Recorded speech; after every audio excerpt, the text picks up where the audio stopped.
The text message arrived on a Tuesday. "I can't do this anymore. I've moved my things out. The divorce papers will be delivered tomorrow." Just like that, 15 years of marriage ended on my phone screen as I sat in the oncologist's waiting room. My wedding ring suddenly felt like it weighed 1,000 pounds.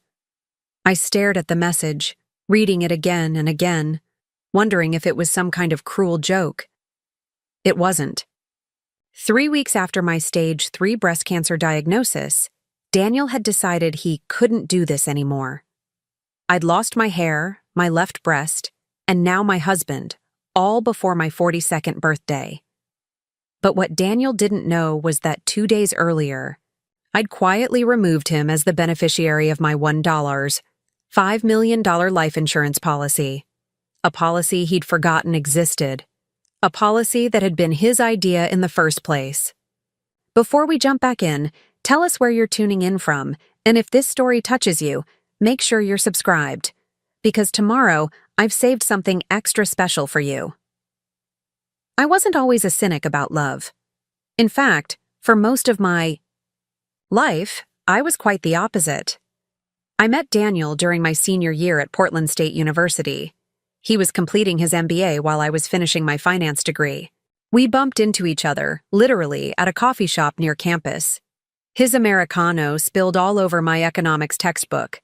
He apologized profusely and insisted on replacing both my coffee and my book.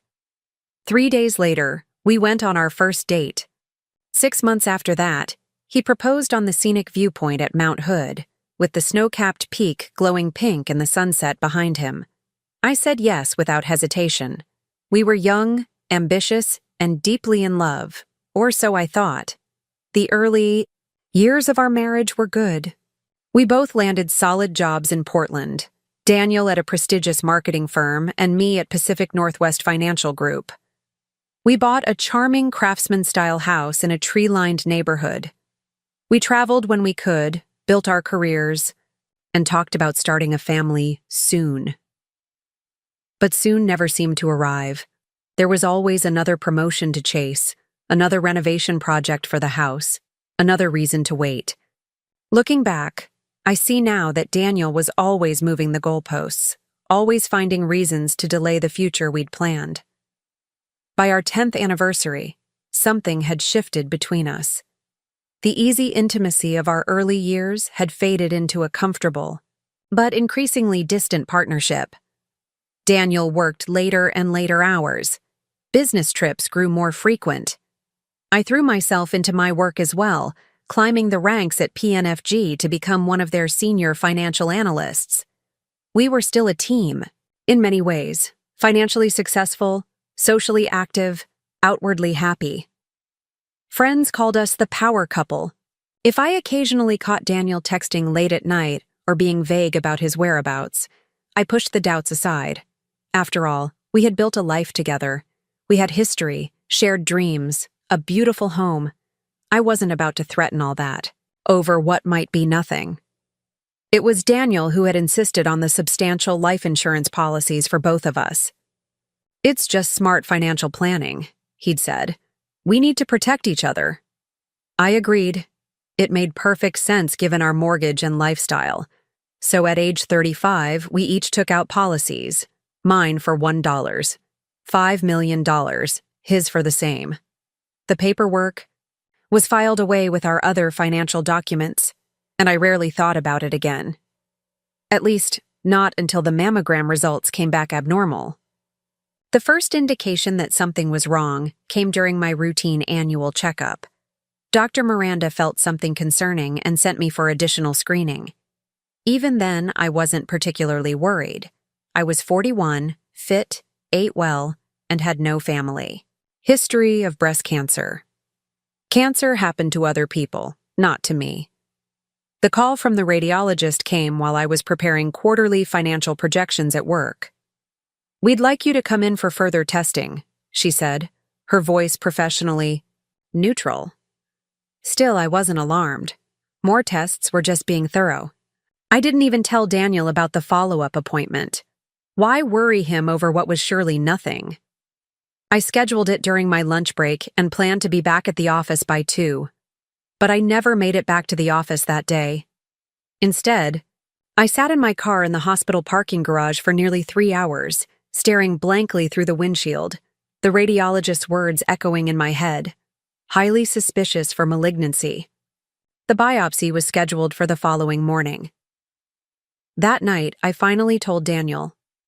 We were washing dishes after dinner, one of the few routines we still maintained together. I had some follow-up tests today, I said, trying to keep my voice casual as I dried a plate. They found something concerning in my breast. I'm having a biopsy tomorrow. Daniel's hand stilled in the soapy water. He didn't turn to look at me. What does that mean exactly? It means they think it might be cancer, but they need to confirm it with a biopsy. He nodded slowly, his eyes fixed on the sink. I'm sure it's nothing. You're too young for cancer. His reaction struck me as odd, detached, almost dismissive, but I chalked it up to shock. People process difficult news in different ways, I told myself, and maybe he was right. Maybe it would turn out to be nothing. It wasn't nothing. The biopsy confirmed invasive ductal carcinoma, stage 3 breast cancer that had already spread to several lymph nodes. The treatment plan was aggressive: surgery first, followed by chemotherapy and radiation. I sat in Dr. Elliot Pearson's office, clutching Daniel's hand as the oncologist outlined what the coming months would look like. Daniel asked questions about success rates and timeline. I asked about side effects and whether I should take a leave from work. We were both in problem-solving mode. We were going to face this together. Or so I thought. The first surgery, a mastectomy of my left breast and removal of several lymph nodes, was scheduled quickly. Daniel drove me to the hospital and waited during the procedure. He brought me home and helped me get settled.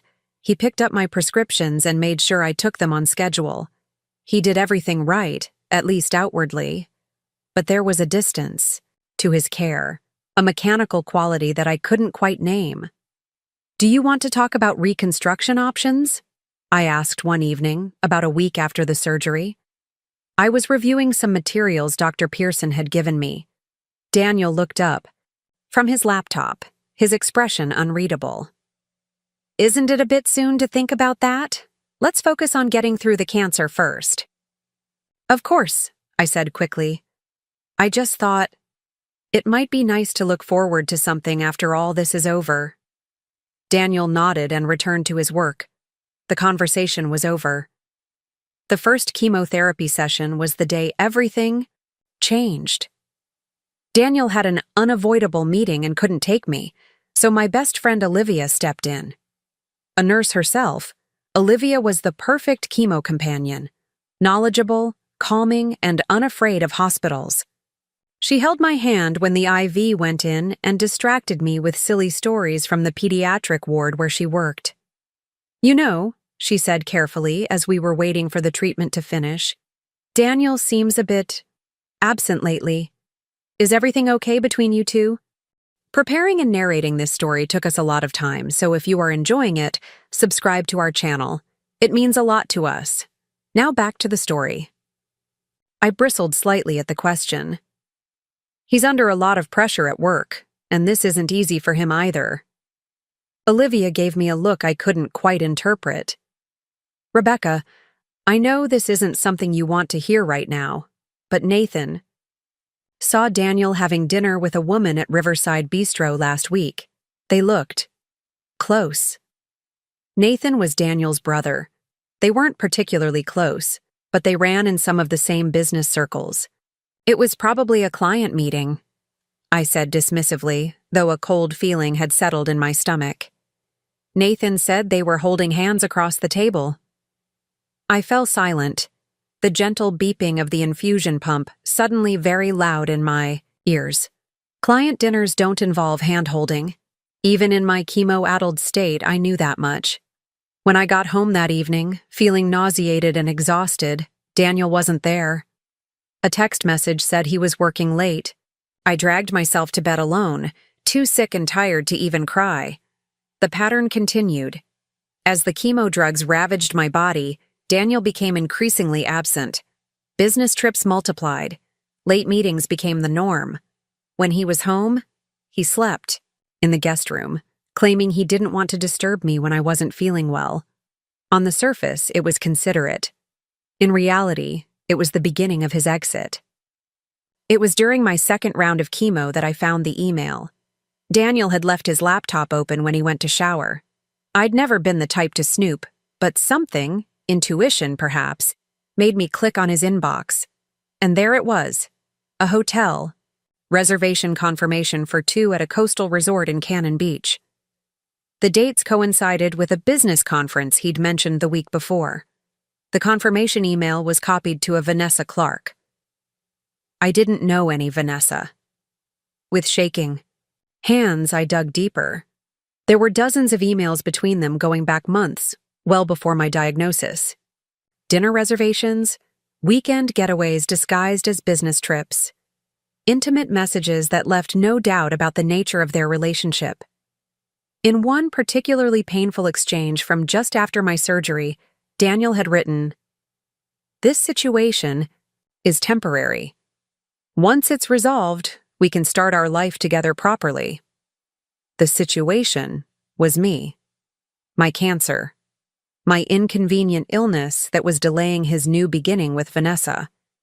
I closed the laptop and returned to bed before Daniel finished his shower. I didn't confront him. Not then.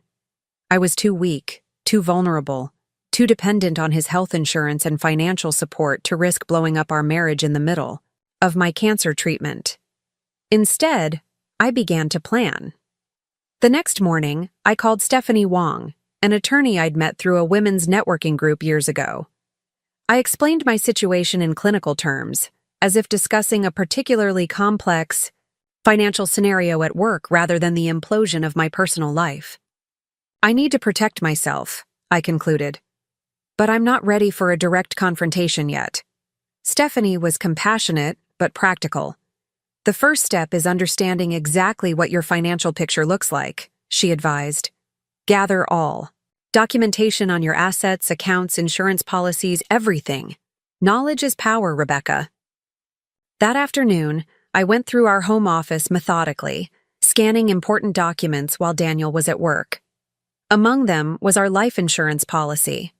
As I reviewed it, a cold realization dawned on me. If I died from this cancer, Daniel would receive $1. $5 million, free and clear, to start his new life with Vanessa.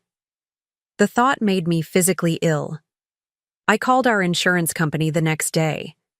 The representative explained that as the owner of my policy, I had the right to change the beneficiary at any time. No notification to the previous beneficiary was required.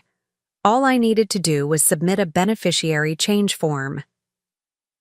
"Who would you like to designate as your new beneficiary?" the representative asked. I thought for only a moment. My mother, Margaret Johnson. The form arrived by email within the hour. I printed it, signed it, scanned it, and sent it back. By the end of the business day, my mother was officially the sole beneficiary of my life insurance policy.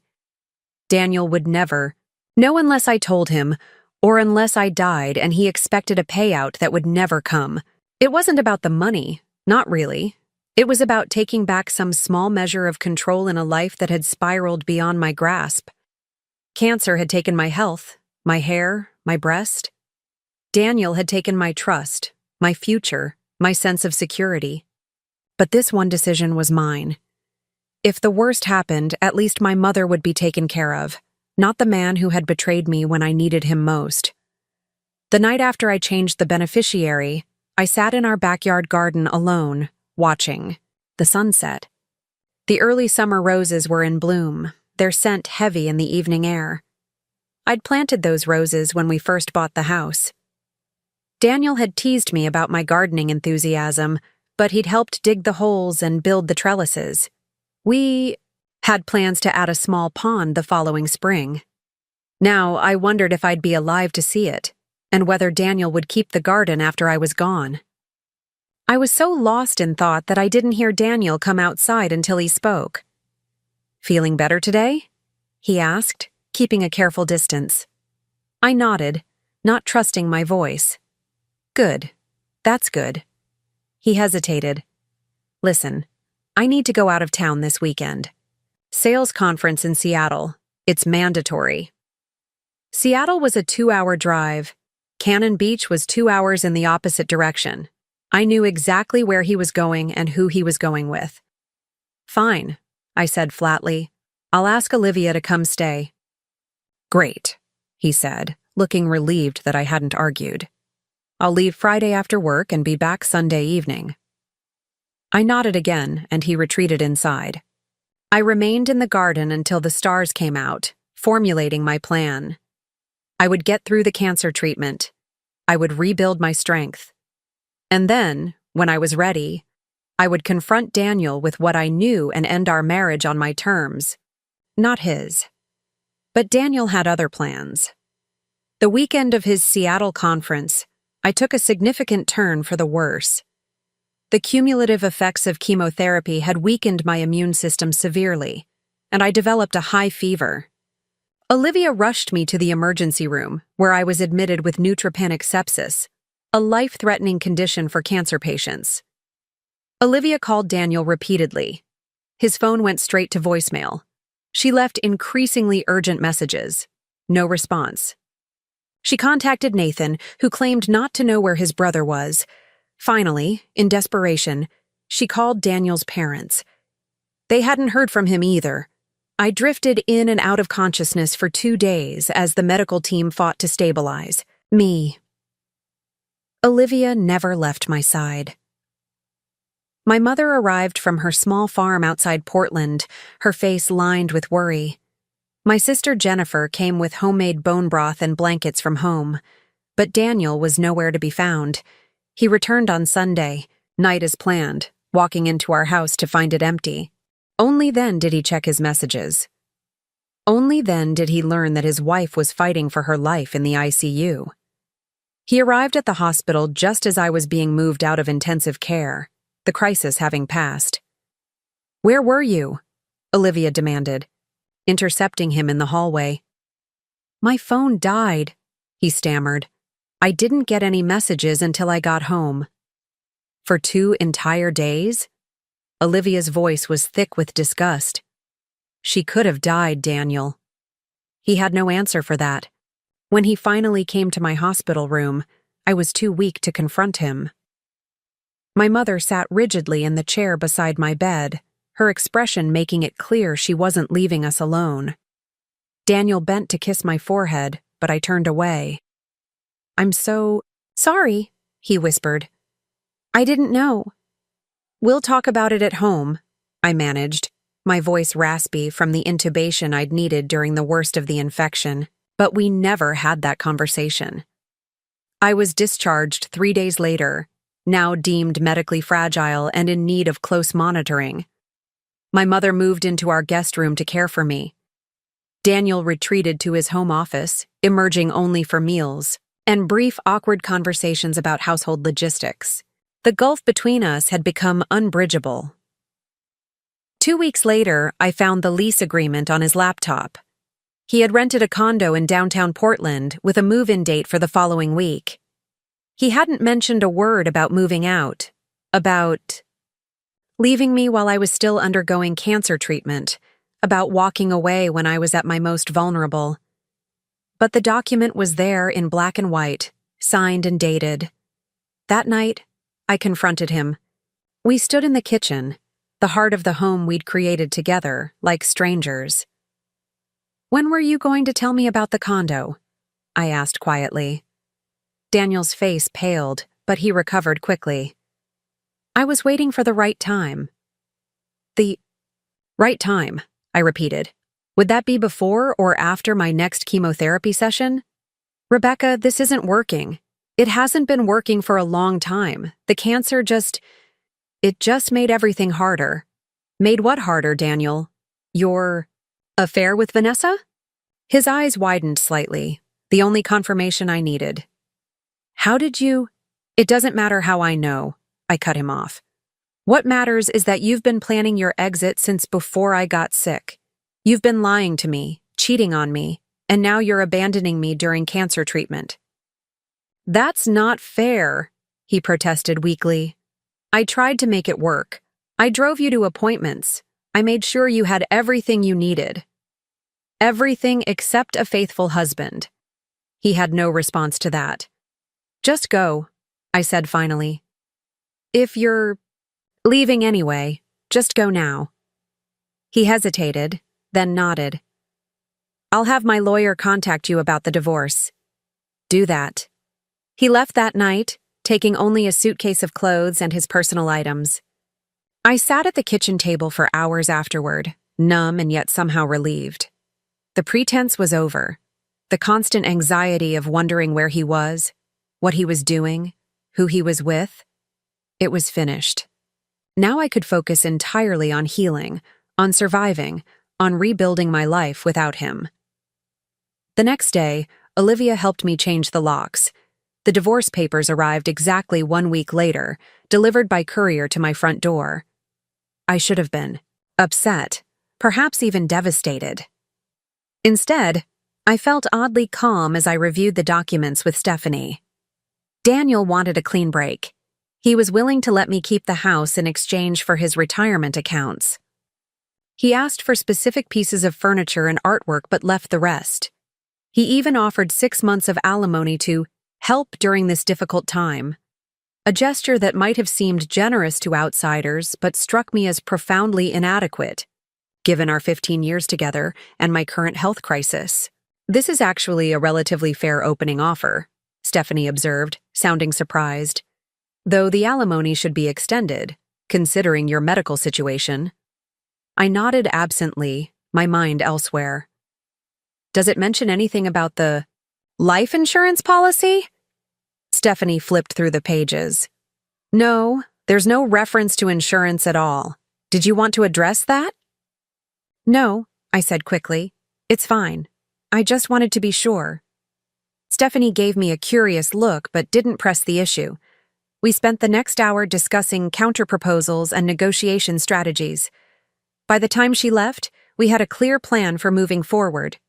I would get through the divorce just as I would get through cancer. One step at a time, with clarity and purpose. That evening, as I sat on my porch swing watching the sunset behind the West Hills, my phone buzzed with a text from an unknown number. The message was brief. He told me you were in remission. I didn't know you were still sick. I'm so sorry. It was unsigned, but I knew it was from her. From Vanessa. I didn't respond. There was nothing to say. Daniel had lied to her just as he had lied to me. Perhaps she was beginning to see the man he truly was. The man who could walk away from his wife of 15 years while she was fighting for her life. The man who could start a new relationship built on a foundation of deception. I felt no animosity toward Vanessa. If anything, I pitied her. She was just beginning a journey I was finally finishing. The weeks that followed brought dual challenges: continuing cancer treatment and navigating divorce proceedings. My body grew weaker from the chemotherapy, but my resolve strengthened. I accepted help now, from my mother, who extended her stay indefinitely, from Olivia, who organized a rotation of friends to deliver meals and provide transportation to medical appointments, from my colleagues at Pacific Northwest Financial, who arranged for me to work remotely on a reduced schedule, and from my sister, Jennifer, who brought her children to brighten my weekends with their innocent energy. I began attending a cancer support group at the community center near Evergreen Cancer Center. There I met others walking similar paths, some with partners, who had risen magnificently to the challenge, others who, like me, were facing cancer alone after relationships couldn't withstand the strain. Lisa, a vibrant kindergarten teacher with stage 4 ovarian cancer, had been abandoned by her husband of 20 years. Mark, battling aggressive lymphoma, had been ghosted by his long-term boyfriend. Tara, a young mother with cervical cancer, was raising her toddler alone after her husband decided he couldn't handle the pressure. We call ourselves the cancer castaways, Lisa told me with gallows humor during my first meeting. Welcome to the club no one wants to join. There was something powerfully healing about that group. We understood each other in ways that even our most well-meaning friends and family couldn't. We shared tips for managing side effects, recommendations for the best soft foods during mouth-sore flare-ups, tricks for securing insurance approvals, but more importantly, we shared the unique grief of losing relationships at the very moment we most needed support. Together, we were learning to carry that particular wound. Daniel and I communicated only through our attorneys now. The divorce proceeded with surprising efficiency, both of us eager to finalize the separation of our lives. I learned through Stephanie that he had moved in with Vanessa, abandoning the condo he had rented. I told myself I didn't care, and most days that was true. My energy was focused entirely on survival, beating cancer first, healing from betrayal second. 3 months after Daniel moved out, I received unexpected news. My latest scans showed a significant reduction in tumor activity. The aggressive treatment protocol was working. This is very encouraging, Dr. Pearson told me, his normally reserved demeanor brightening. If we continue to see this kind of response, we might be looking at remission sooner than expected. I called my mother first with the news, then Olivia, then my support group. I didn't call Daniel. He had forfeited the right to celebrate my victories when he walked away from my struggles. That night, I treated myself to a small glass of wine, my first since beginning treatment, and sat in my garden among the late summer blooms. The roses I had planted with Daniel years ago had flourished despite his absence. Perhaps there was a metaphor in that. I pulled out my journal and wrote, "Today, I learned I might live, really live. Now I need to decide what that life will look like." The divorce was finalized in late October, just as the trees in my neighborhood reached the peak of their autumn glory. Daniel got his freedom, his artwork, and his retirement funds. I got the house, 6 months of alimony, extended to 1 year after Stephanie's negotiations, and my privacy. The insurance policies were never mentioned. 2 weeks later, I completed my final chemotherapy session. Olivia, my mother, and Jennifer were all there, cheering as I rang the ceremonial bell that signified the end of treatment. I still faced radiation therapy and years of hormone therapy, but the most brutal phase of my cancer journey was behind me. As we left the cancer center, I spotted a familiar figure in the parking lot, Daniel, leaning against his car, clearly waiting for me. My heart leaped into my throat. "Do you want us to stay?" my mother asked, noticing him too. "No," I said, surprising myself. "I can handle this." I walked toward him slowly, conscious of how different I looked from the woman he had married. My hair was just beginning to grow back, a soft silver fuzz covering my scalp. I'd lost 20 pounds during treatment, my clothes hanging loosely on my frame. But for the first time in months, my eyes were clear and determined. "Rebecca," he said as I approached, his voice uncertain. "You look better." "I am better," I replied. "What are you doing here, Daniel?" He shifted uncomfortably. "Vanessa and I broke up. She couldn't handle the guilt, I guess. And I've been doing a lot of thinking.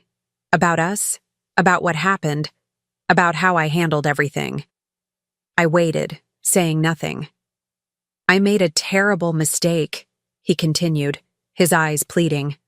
"I was scared, and selfish and weak, but seeing you now, knowing you're getting better, I wonder if there's any chance we could try again."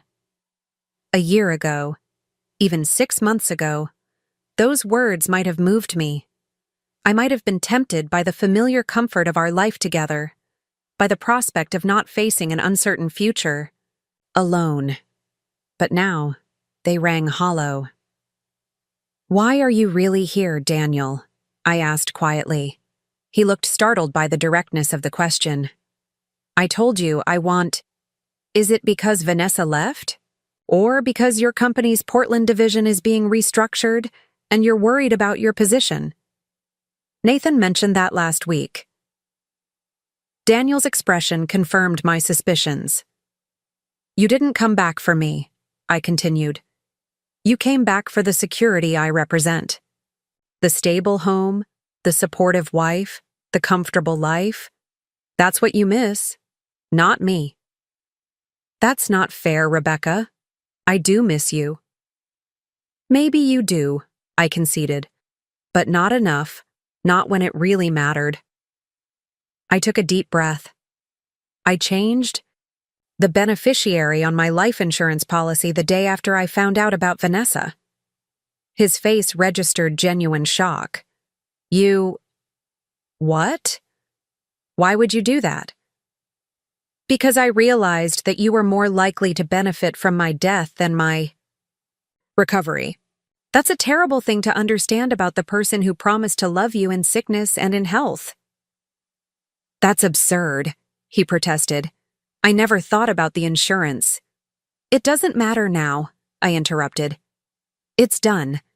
The divorce is final. My treatment is complete. We both need to move forward with our separate lives. Just like that? 15 years and it's just over? I looked at him.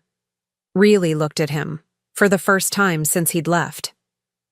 I saw the fine lines around his eyes that hadn't been there when we met, the silver threading through his dark hair, the slight softening of his once athletic frame. I had memorized every detail of his face over our years together. I had loved him deeply, completely, without reservation. And now, standing before him in the hospital parking lot where he'd come not out of love but out of need, I felt the last fragments of that attachment finally release. It was over the moment you decided I was a burden rather than a partner. I said softly, "Goodbye, Daniel." I turned and walked back to where my mother, sister, and best friend were waiting, their faces a mixture of concern and pride. I didn't look back. I didn't need to. For the first time since my diagnosis, I was looking only forward. 6 months later, I stood on the scenic viewpoint at Mount Hood, the same spot where Daniel had proposed to me all those years ago. The spring air was crisp, the mountains still capped with snow against a brilliant blue sky. I'd brought myself here deliberately to reclaim this place as part of my story rather than our history. My hair had grown back in soft waves, surprisingly, a shade darker than before, and with a streak of silver at my temple that I decided to keep as a badge of the battle I'd fought.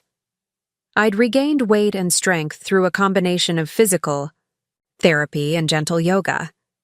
The radiation burns had faded from my skin, though the scars of my surgery remained, a permanent reminder of all I had endured and survived. My prognosis was good. Not guaranteed. Cancer never offers absolute certainty, but promising enough that I had begun making plans again. I had returned to work full-time at Pacific Northwest Financial. I had joined a dragon boat team for cancer survivors. I had started volunteering at Evergreen Cancer Center, supporting newly diagnosed patients as they began their own journeys. My mother had returned to her farmhouse but visited regularly. Olivia remained my steadfast friend, now planning her wedding to a kind emergency room doctor she'd met during one of my hospital stays. My support group, the Cancer Castaways, continued to meet monthly, our conversations gradually shifting from survival to living.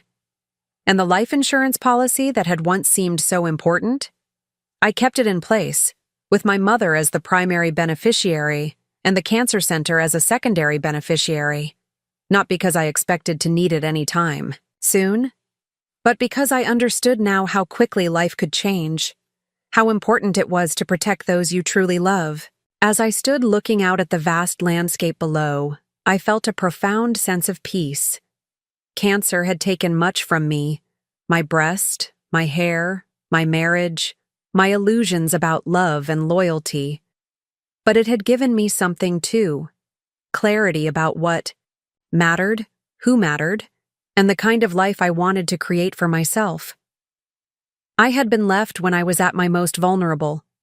I had been betrayed by the person who had promised to stand by me. But I had not been defeated. I had changed the beneficiary, yes, but more importantly, I had changed the beneficiary of my life. I was now investing my time, my energy, and my love in people who had proven themselves worthy. In myself. In a future I was determined to shape on my own terms. Daniel never did discover that I'd changed the life insurance beneficiary. It turned out not to matter.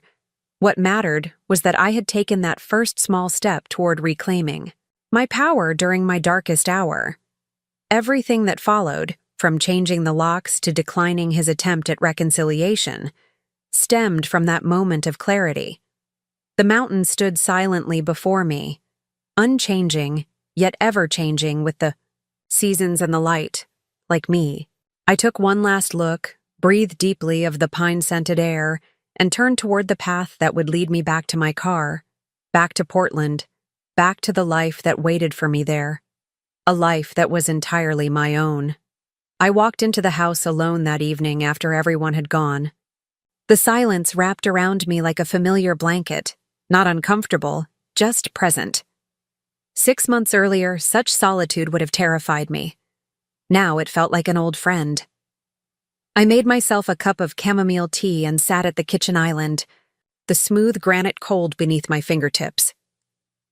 This house had witnessed everything: the happy early years, the gradual drift, the diagnosis, the betrayal, and now my rebirth.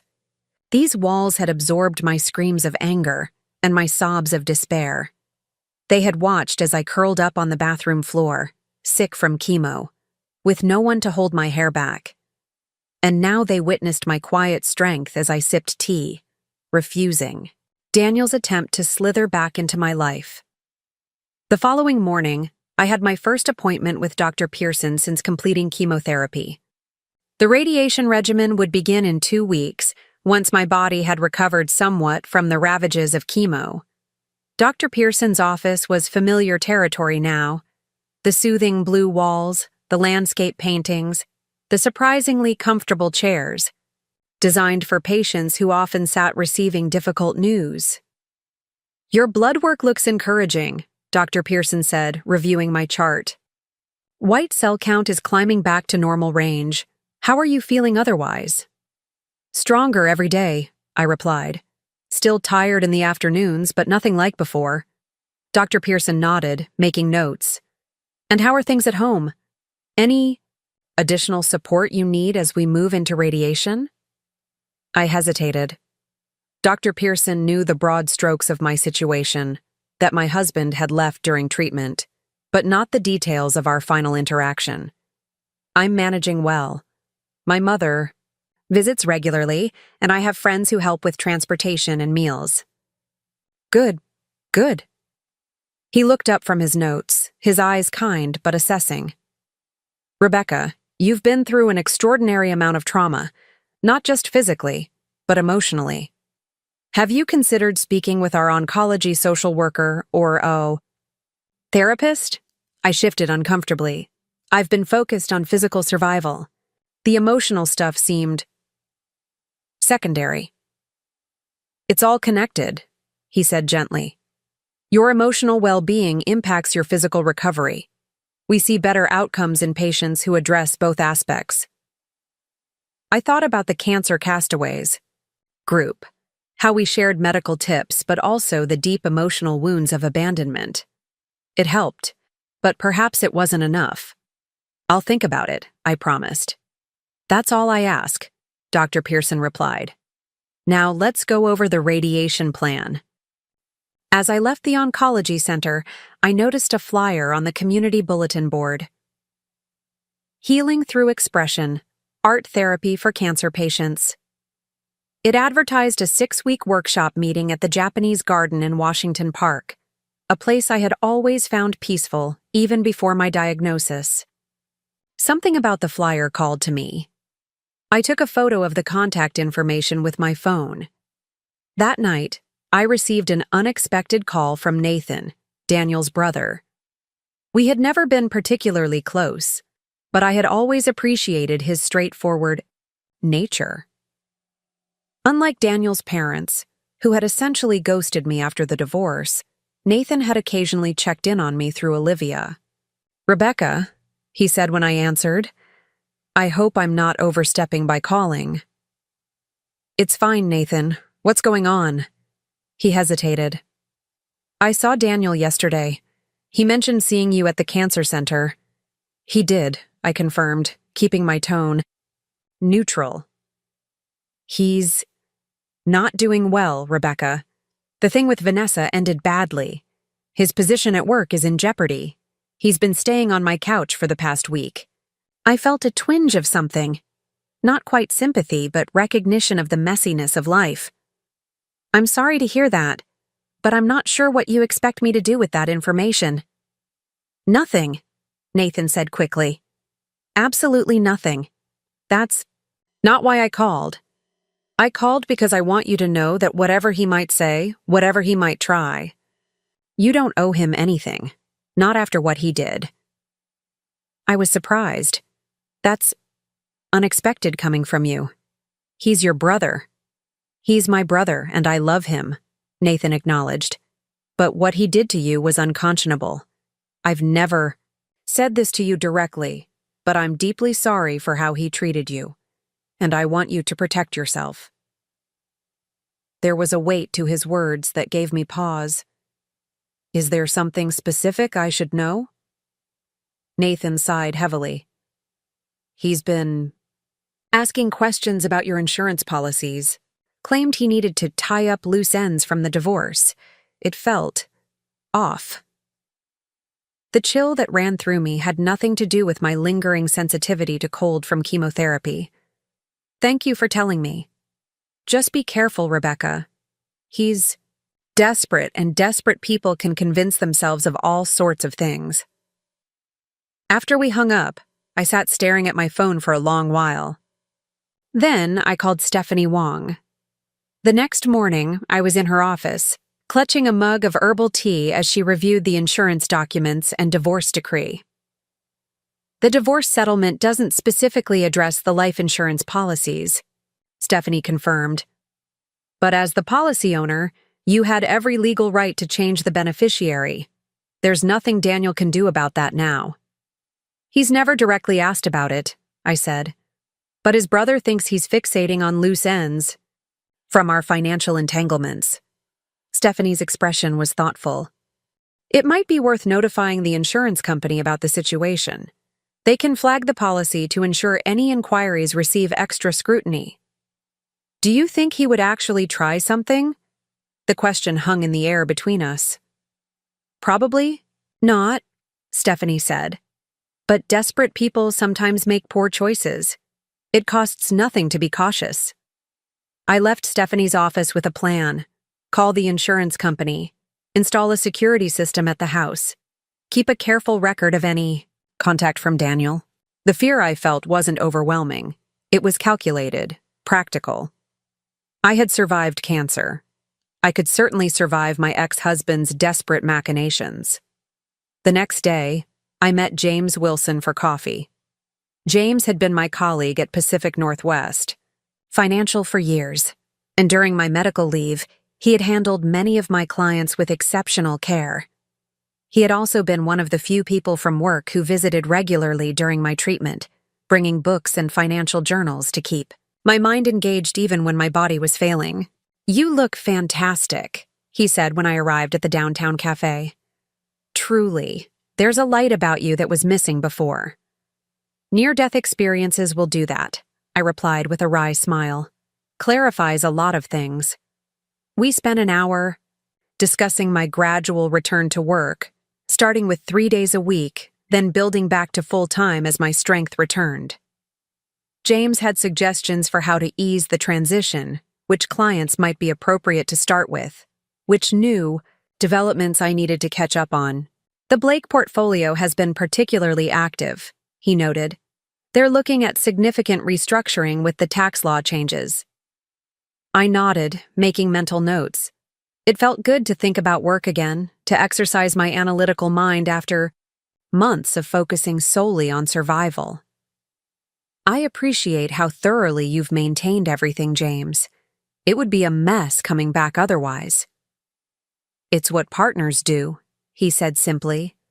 Then, seeming to realize the potential interpretation of his words, he quickly added, "Work partners, I mean. Colleagues."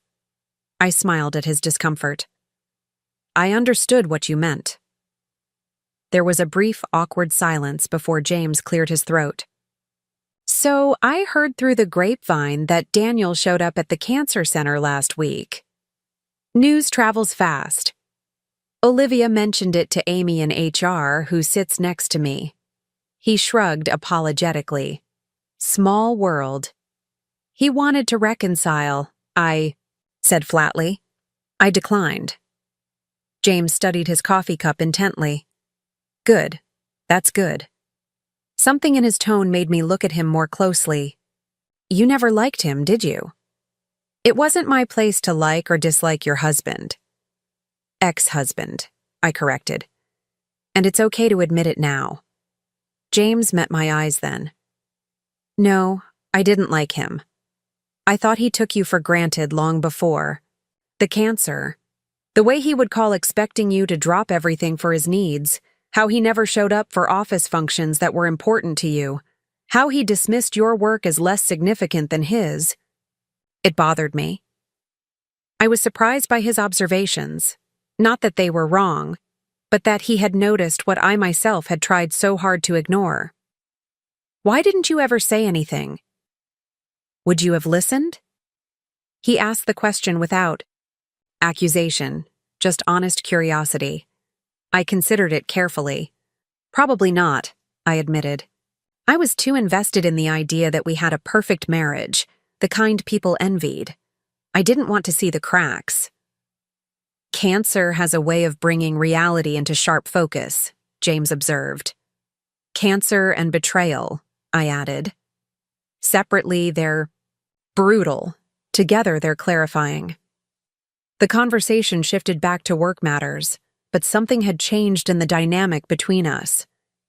A new honesty, perhaps, or the acknowledgement of an awareness that had always existed beneath the surface of our professional relationship.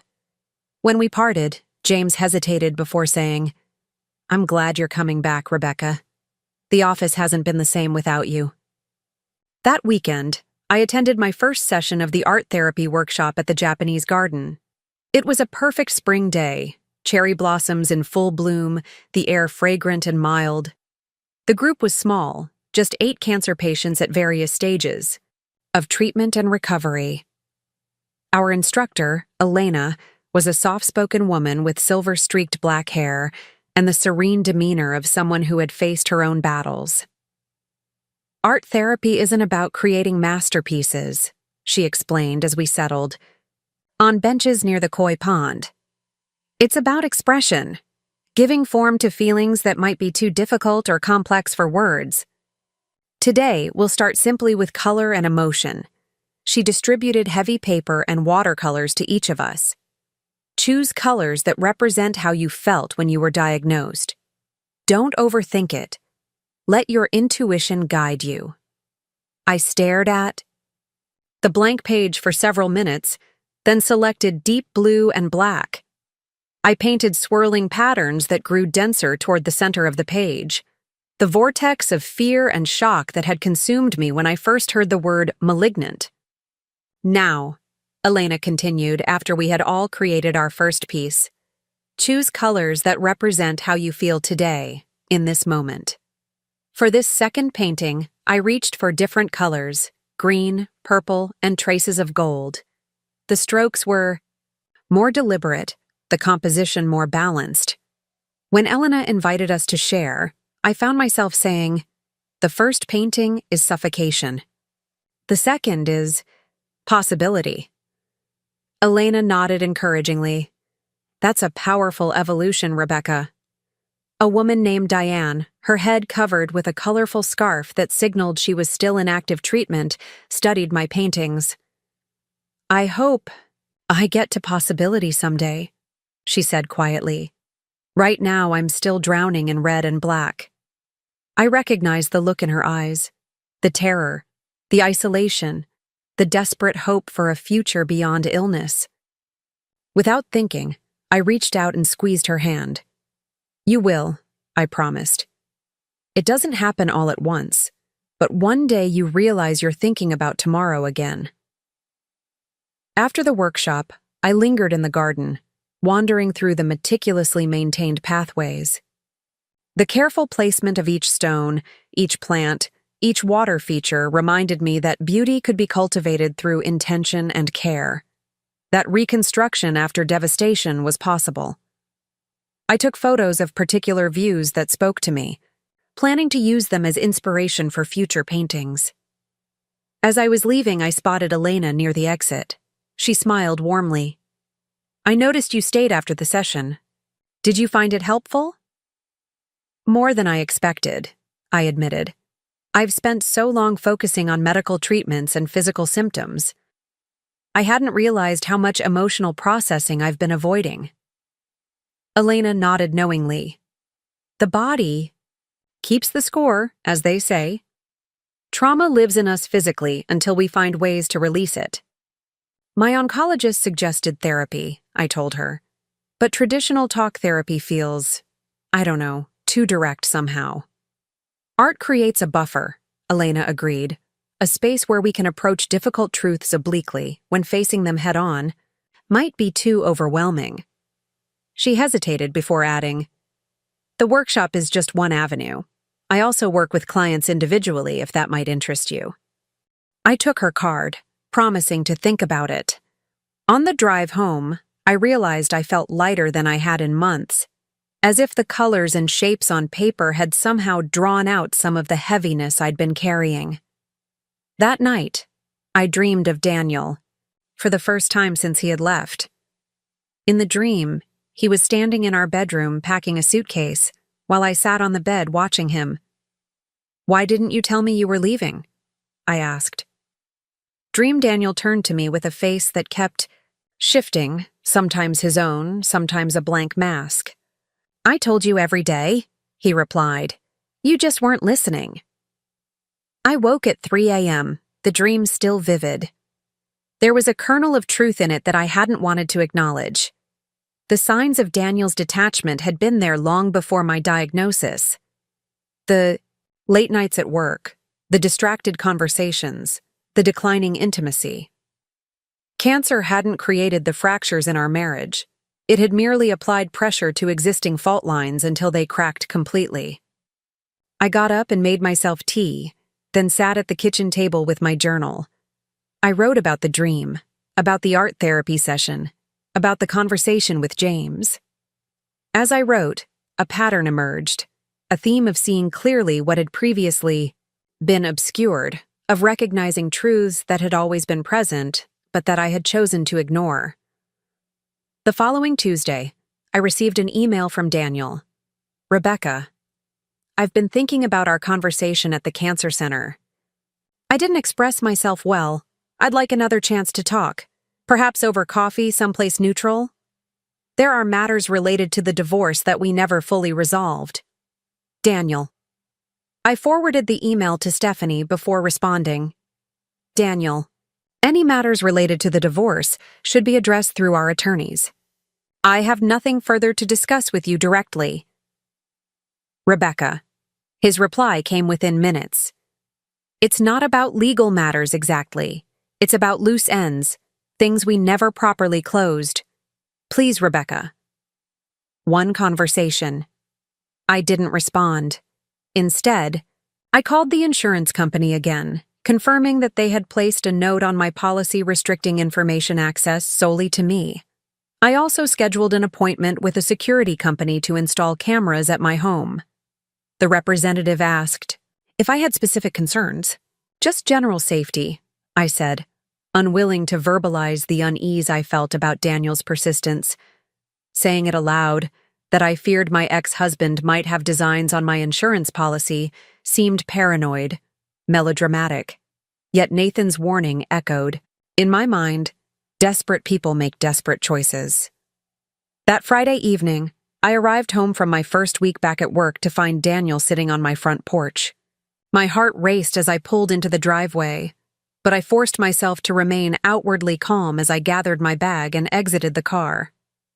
"You shouldn't be here," I said, stopping several feet away from the steps. Daniel stood, hands spread in a gesture of openness. "You wouldn't answer my emails or calls? I needed to see you." "No, you don't need to see me. You want something from me. There's a difference." I remained where I was, maintaining distance. "What do you want, Daniel?" He sighed heavily. "Can we at least go inside? Having this conversation on your front lawn seems unnecessary. I'm not comfortable having you in my house. Say what you came to say, then leave." His expression hardened slightly at my refusal. "Fine. I've been reviewing our financial situation since the divorce, and I realized we never properly addressed the insurance policies. Given everything that's happened, I think we should discuss whether the current arrangements still make sense." There it was, the real reason for his sudden interest in reconciliation, for his brother's concern. "The insurance policies were never part of the divorce settlement," I replied evenly. "As separate property, they remain under individual control." Daniel's eyes narrowed. "So you've already looked into this?" "I have. And there's nothing to discuss. My policy remains my property to manage as I see fit." He took a step toward me, his voice lowering. "Rebecca, be reasonable. We were married for 15 years. Those policies were taken out during our marriage, with the explicit purpose of providing for each other if something happened." "Yes," I agreed. "They were. And then you left me in the middle of cancer treatment. You chose Vanessa and a new life. You forfeited any claim to provisions meant for a spouse." Daniel's face flushed with anger. "So that's it? You changed the beneficiary out of spite?" "I changed the beneficiary to protect my mother, who, unlike you, stood by me through the worst experience of my life." I took a deliberate step back. "I'm asking you to leave now, Daniel. If you have further financial concerns, direct them to Stephanie." "This isn't over," he said, his voice tight with frustration. "Those policies were established during our marriage. There's a case to be made." "Make it then," I interrupted. "Take it to court if you wish. Explain to a judge how you abandoned your wife during cancer treatment, moved in with another woman, and now believe you're entitled to profit from my death. See how that goes for you." He stared at me for a long moment, then turned and walked stiffly to his car without another word. I waited until he had driven away before approaching my house, my legs suddenly shaky with the aftermath of adrenaline. Inside, I leaned against the closed door, breathing deeply until my heart rate normalized. Then I called Stephanie and Nathan in quick succession, reporting the encounter. Both expressed concern about Daniel's persistence. "Document everything," Stephanie advised. "Dates, times, what was said. If he shows up again unexpectedly, call the police." "He's not violent," I protested. "Just desperate." "Desperation can lead people to cross boundaries they normally wouldn't," Stephanie pointed out. "Better to be cautious." Nathan was more direct. "I'm sorry about this, Rebecca. I'll talk to him. Make it clear he needs to back off. This isn't okay." I thanked them both, then made myself dinner and tried to settle into a normal Friday evening routine. But the encounter had left me unsettled, not just because of Daniel's obvious fixation on the insurance policy, but because of something else I had seen in his eyes, a genuine bewilderment that I wasn't yielding to his needs as I always had before. That night, I attended my regular Cancer Castaways meeting. The group had evolved as some members moved into remission while others, sadly, had experienced recurrence or progression. New faces joined periodically, bringing fresh pain, but also fresh perspective. Tonight, a woman named Tessa was attending for the first time, her head wrapped in a colorful scarf, her eyes still shell-shocked from what was clearly a recent diagnosis. "My fiancé is trying," she said when it was her turn to share. "He comes to appointments, he asks questions, but I can feel him pulling away. The wedding's been postponed indefinitely. He says it's to give me time to heal, but I wonder if he's creating an exit strategy. The words hit close to home.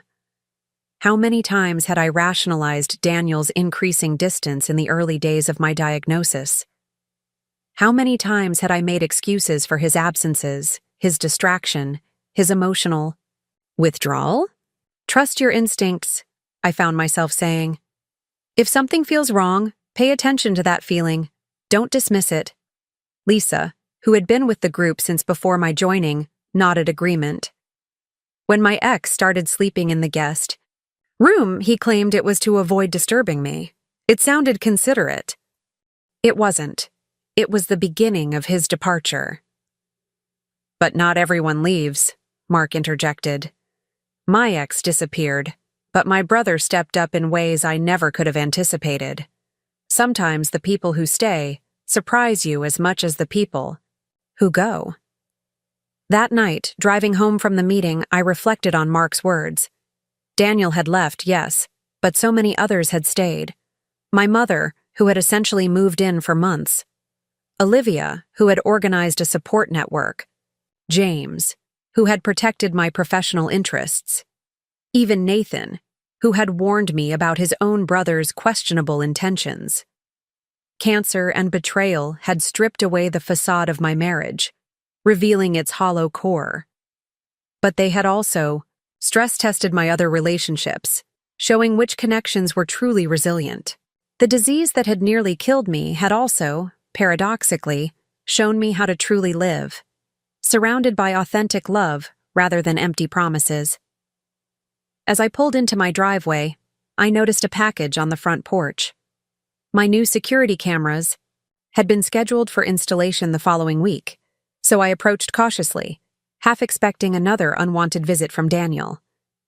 But the porch was empty save for the package, a flat square box with no postage or shipping label, just my name written in unfamiliar handwriting. I brought it inside but didn't open it immediately. Instead, I called Olivia. Someone left a package at my door, I explained. No shipping information, just my name handwritten. That's weird, Olivia agreed. Are you thinking it might be from Daniel? I don't know. It doesn't look like his handwriting. Do you want me to come over? Tim's on night shift, so I'm free. 20 minutes later, Olivia arrived. We examined the package together, eventually deciding to open it. Inside was a book, The Cancer Journals by Audre Lorde, and a handwritten note. Rebecca, I heard you speak at the Castaways meeting last month. Your words about rebuilding after betrayal gave me courage when I needed it most. I thought this book might speak to you as it did to me. With gratitude, Claire. Who's Claire? Olivia asked, examining the note. I'm not sure, I admitted. So many people come through that group. The meetings can get emotional. Sometimes I don't even register everyone's names. Olivia handed me the book. Well, whoever she is, she was moved by you. That's something, isn't it? That even in the middle of your own struggle, you're helping others. I turned the book over in my hands, touched by the unexpected connection. Cancer had taken so much from me, but it had also given me a community I would never otherwise have found, people who understood the particular alchemy of fear, pain, resilience, and hope that defined the cancer experience. The security system was installed on Wednesday, cameras positioned to cover all entry points to the house, with alerts sent directly to my phone. The technician, a woman named Dina with efficient hands and a reassuring demeanor, walked me through the system's features. You can check the feeds from anywhere, she explained, demonstrating on my phone. And the motion sensors will alert you to any activity. I didn't tell her why I really wanted the system, that my ex-husband's sudden interest in my life insurance policy had left me uneasy. Instead, I simply nodded and thanked her for the thorough explanation. That evening, I tested the system repeatedly, watching the alerts ping on my phone as I deliberately triggered the motion sensors. There was something comforting about the technology, about knowing I would have warning if Daniel decided to make another unexpected visit. My radiation treatments began the following week. 5 days a week for 6 weeks, I would lie perfectly, still on a cold table, while invisible beams targeted the remaining cancer cells in my body. The procedure itself was painless, but the cumulative effects, fatigue, skin irritation, occasional nausea, built up over time. Unlike chemotherapy, which had left me debilitated for days after each session, radiation allowed me to maintain some semblance of normal life. I continued working 3 days a week at Pacific Northwest Financial, gradually rebuilding my client relationships and professional confidence. James continued to be an unexpected source of support, covering for me when fatigue hit mid-afternoon, bringing me specially blended teas that helped with radiation-induced nausea, checking in without being intrusive. My sister went through this 5 years ago, he explained when I finally asked about his exceptional understanding. I learned a lot during her treatment. Our professional relationship evolved into a friendship of sorts, cautious on both sides, but genuine. We were both aware of the potential complications, both recently out of long-term relationships, both focused primarily on our careers. But there was a comfort in our interactions, a natural rhythm that required no artifice. One afternoon, after a particularly difficult meeting with clients concerned about market volatility, James appeared at my office door with 2 cups of ginger tea. "You handled the Andersons beautifully," he said, placing 1 cup on my desk. Most advisors would have panicked when Mr. Anderson started talking about pulling everything out. I smiled wearily.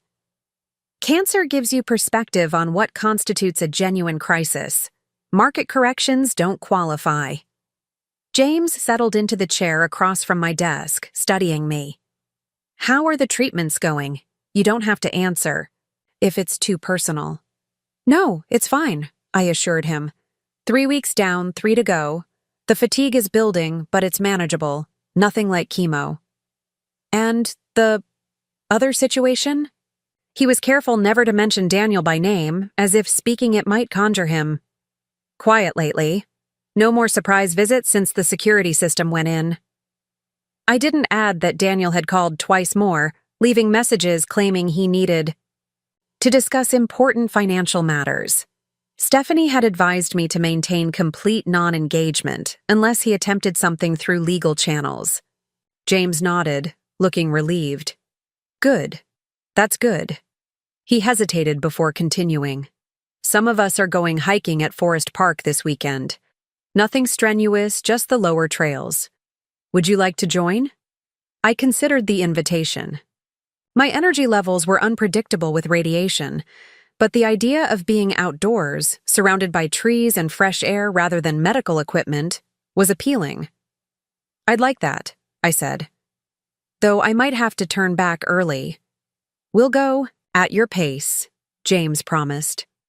The weekend hike became a turning point of sorts. James and 3 other colleagues from Pacific Northwest, Mira from compliance, Devin from research, and Sophia from client relations, picked me up early Saturday morning. The weather was perfect, cool and clear, the forest vibrant with spring growth. We took the gentlest trail, stopping frequently to admire particularly impressive trees or unusual fungi. No one mentioned cancer or divorce or insurance policies. Instead, we talked about books we'd read, travel dreams for when the pandemic fully subsided, ridiculous client requests, and office gossip. For 3 precious hours, I was just Rebecca. Not the cancer patient, not the abandoned wife, just a woman enjoying a spring day with friends. When we stopped for lunch at a scenic overlook, Sophia pulled out a small flask of whiskey and passed it around. "To normal things," she toasted when it reached me. "To living life like it's actually worth living." "To normal things," I echoed, taking a small sip. The whiskey burned pleasantly as it went down, a reminder that my body could still experience sensations beyond pain and fatigue. I handed the flask to James, who raised it with a smile. "To Rebecca," he said simply, "who makes normal things extraordinary." The comment lingered with me long after the hike ended, after James had walked me to my door and declined my invitation to come in for coffee, citing other commitments.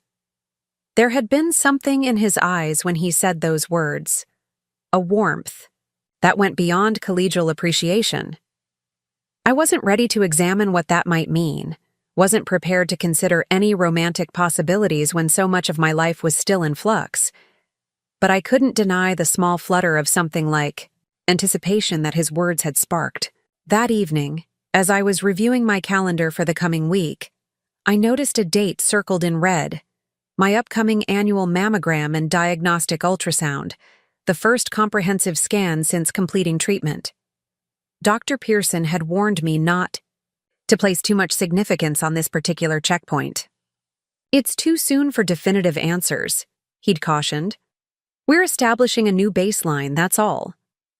But despite his warnings, I knew this scan carried enormous psychological weight. It would provide the first concrete evidence of whether the treatments were working, whether the cancer was retreating or advancing.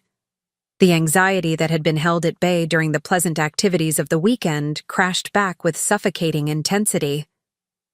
What if the cancer had spread during treatment? What if the radiation wasn't working?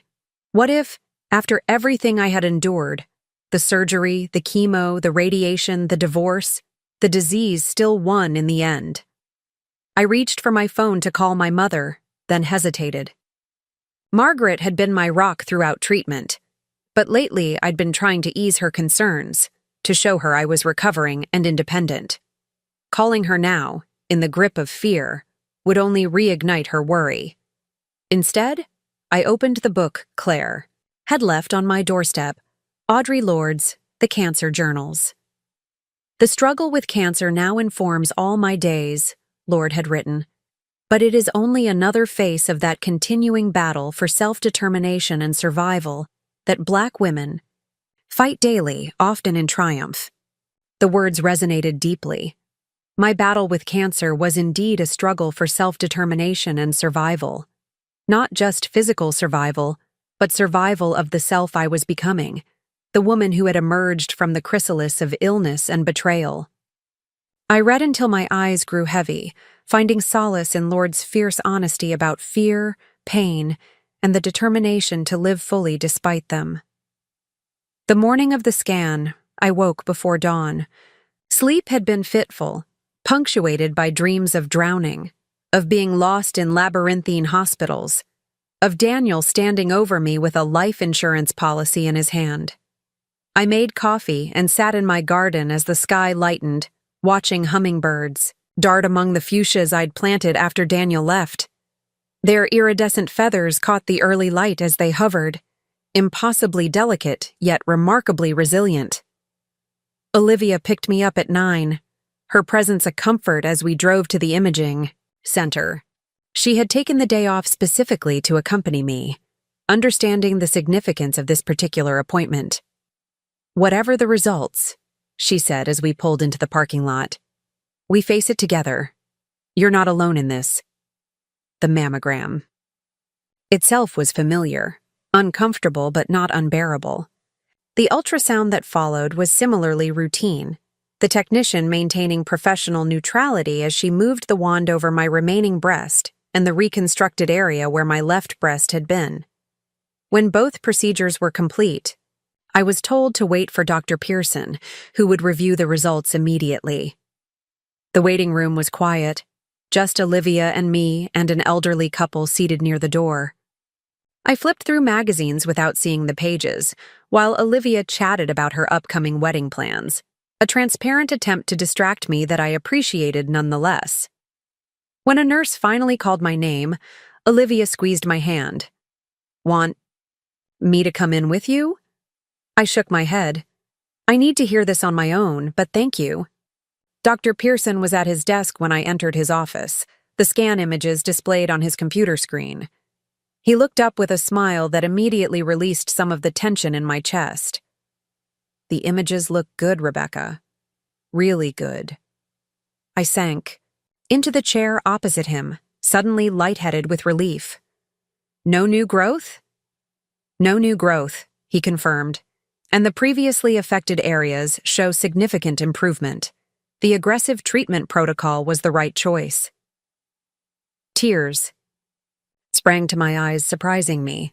I had been so focused on enduring treatment, on navigating the practical aspects of life post-Daniel, that I had barely allowed myself to consider the possibility of genuine recovery. So, what does this mean going forward? It means we continue with the radiation as planned, and then move to the hormone therapy we discussed. It means your prognosis is very favorable. Dr. Pearson leaned forward, his expression earnest. Rebecca, this is very good news. Not a guarantee, we never offer those, but a strong indication that you're responding well to treatment. I nodded, wiping away tears. Thank you. There's something else I wanted to discuss, Dr. Pearson continued. Our cancer center is developing a peer support program for newly diagnosed patients. Given how well you've navigated your own journey, despite significant personal challenges, I think you'd be an excellent mentor. Would that interest you? The offer touched me deeply. Throughout my treatment, I had benefited from the wisdom and support of those further along the cancer path. The idea of offering that same guidance to others felt right, a way to transform my suffering into something meaningful. I'd be honored, I said. Once radiation is complete, I'd like to help however I can. When I emerged from Dr. Pearson's office, Olivia took one look at my face and jumped up. Good news? She asked, her voice hopeful. I nodded, and she enveloped me in a careful hug, mindful of my radiation-sensitive skin. Let's celebrate, she declared. Lunch at Harper's. Harper's was a small bistro near the river, known for its excellent seafood and extensive wine list. Under normal circumstances, I would have jumped at the suggestion. But radiation had altered my taste buds and reduced my appetite significantly. Maybe just coffee, I suggested. I'm not very hungry. Olivia studied my face. You need to eat. Something, Beck. Even if it's just soup. Doctor's orders. I smiled at her maternal tone. Fine, soup at Harper's, but no wine for me. I have a meeting with Stephanie this afternoon. Over a bowl of butternut squash soup that tasted mostly of nothing, another radiation side effect, I shared Dr. Pearson's invitation to become a peer mentor. Olivia was enthusiastic. You'd be amazing at that. You're already doing it informally, with the Castaways group. It feels like the right next step, I agreed. Using what I've learned to help others navigate their own diagnosis. Speaking of next steps, Olivia said carefully, Tim and I were talking last night. We want you to be our witness at the wedding, not a formal bridesmaid. I know you hate those dresses, just the legal witness. Would you consider it? I was touched by the request. Of course. I'd be honored. Good. She looked relieved. And we were also wondering if you might consider bringing a +1. No pressure, but Tim mentioned that James from your office has been especially supportive lately. I nearly choked on my spoonful of soup. James is a colleague and friend, nothing more. Olivia raised an eyebrow. Tim says he looks at you like you hang the moon. Tim is a hopeless romantic who thinks everyone should be paired up, I retorted. Besides, I'm hardly in a position to start dating. I'm still in active treatment, still legally divorced for less than a year, still dealing with Daniel's periodic attempts to contact me. All valid points, Olivia conceded. But cancer doesn't mean your life stops, Beck. Neither does divorce. At some point, you get to move forward, to want things again, including companionship if that's what you decide you want. Her words stayed with me as I drove to Stephanie's office later that afternoon. Was I ready to consider dating again? The very idea seemed absurd on one level. My body was still ravaged by treatment, my emotions still raw from betrayal. And yet, there was no denying the small spark of interest I felt when James looked at me with that particular warmth, the flutter of something like possibility when our conversations extended beyond work topics. Stephanie greeted me with her usual efficient warmth, ushering me into her sleek office with its panoramic views of downtown Portland. "Good news at the scan today?" she asked as we settled into the comfortable leather chairs near the window. "Very good news," I confirmed. "No new growth, significant improvement in previously affected areas." "Excellent." She smiled genuinely. "You deserve some good news, Rebecca." "Is there news on the legal front as well?" I asked. "Your message mentioned developments." Stephanie's expression became more serious. "Yes. Daniel's attorney contacted me yesterday. He's making inquiries about the life insurance policy, specifically about when the beneficiary was changed." My stomach tightened. "What exactly is he asking?" "He wants documentation of when the change was made, claiming it might constitute a violation of community property principles if it occurred before the legal separation." Stephanie's tone was matter-of-fact, but I could see concern in her eyes. "That's absurd," I said.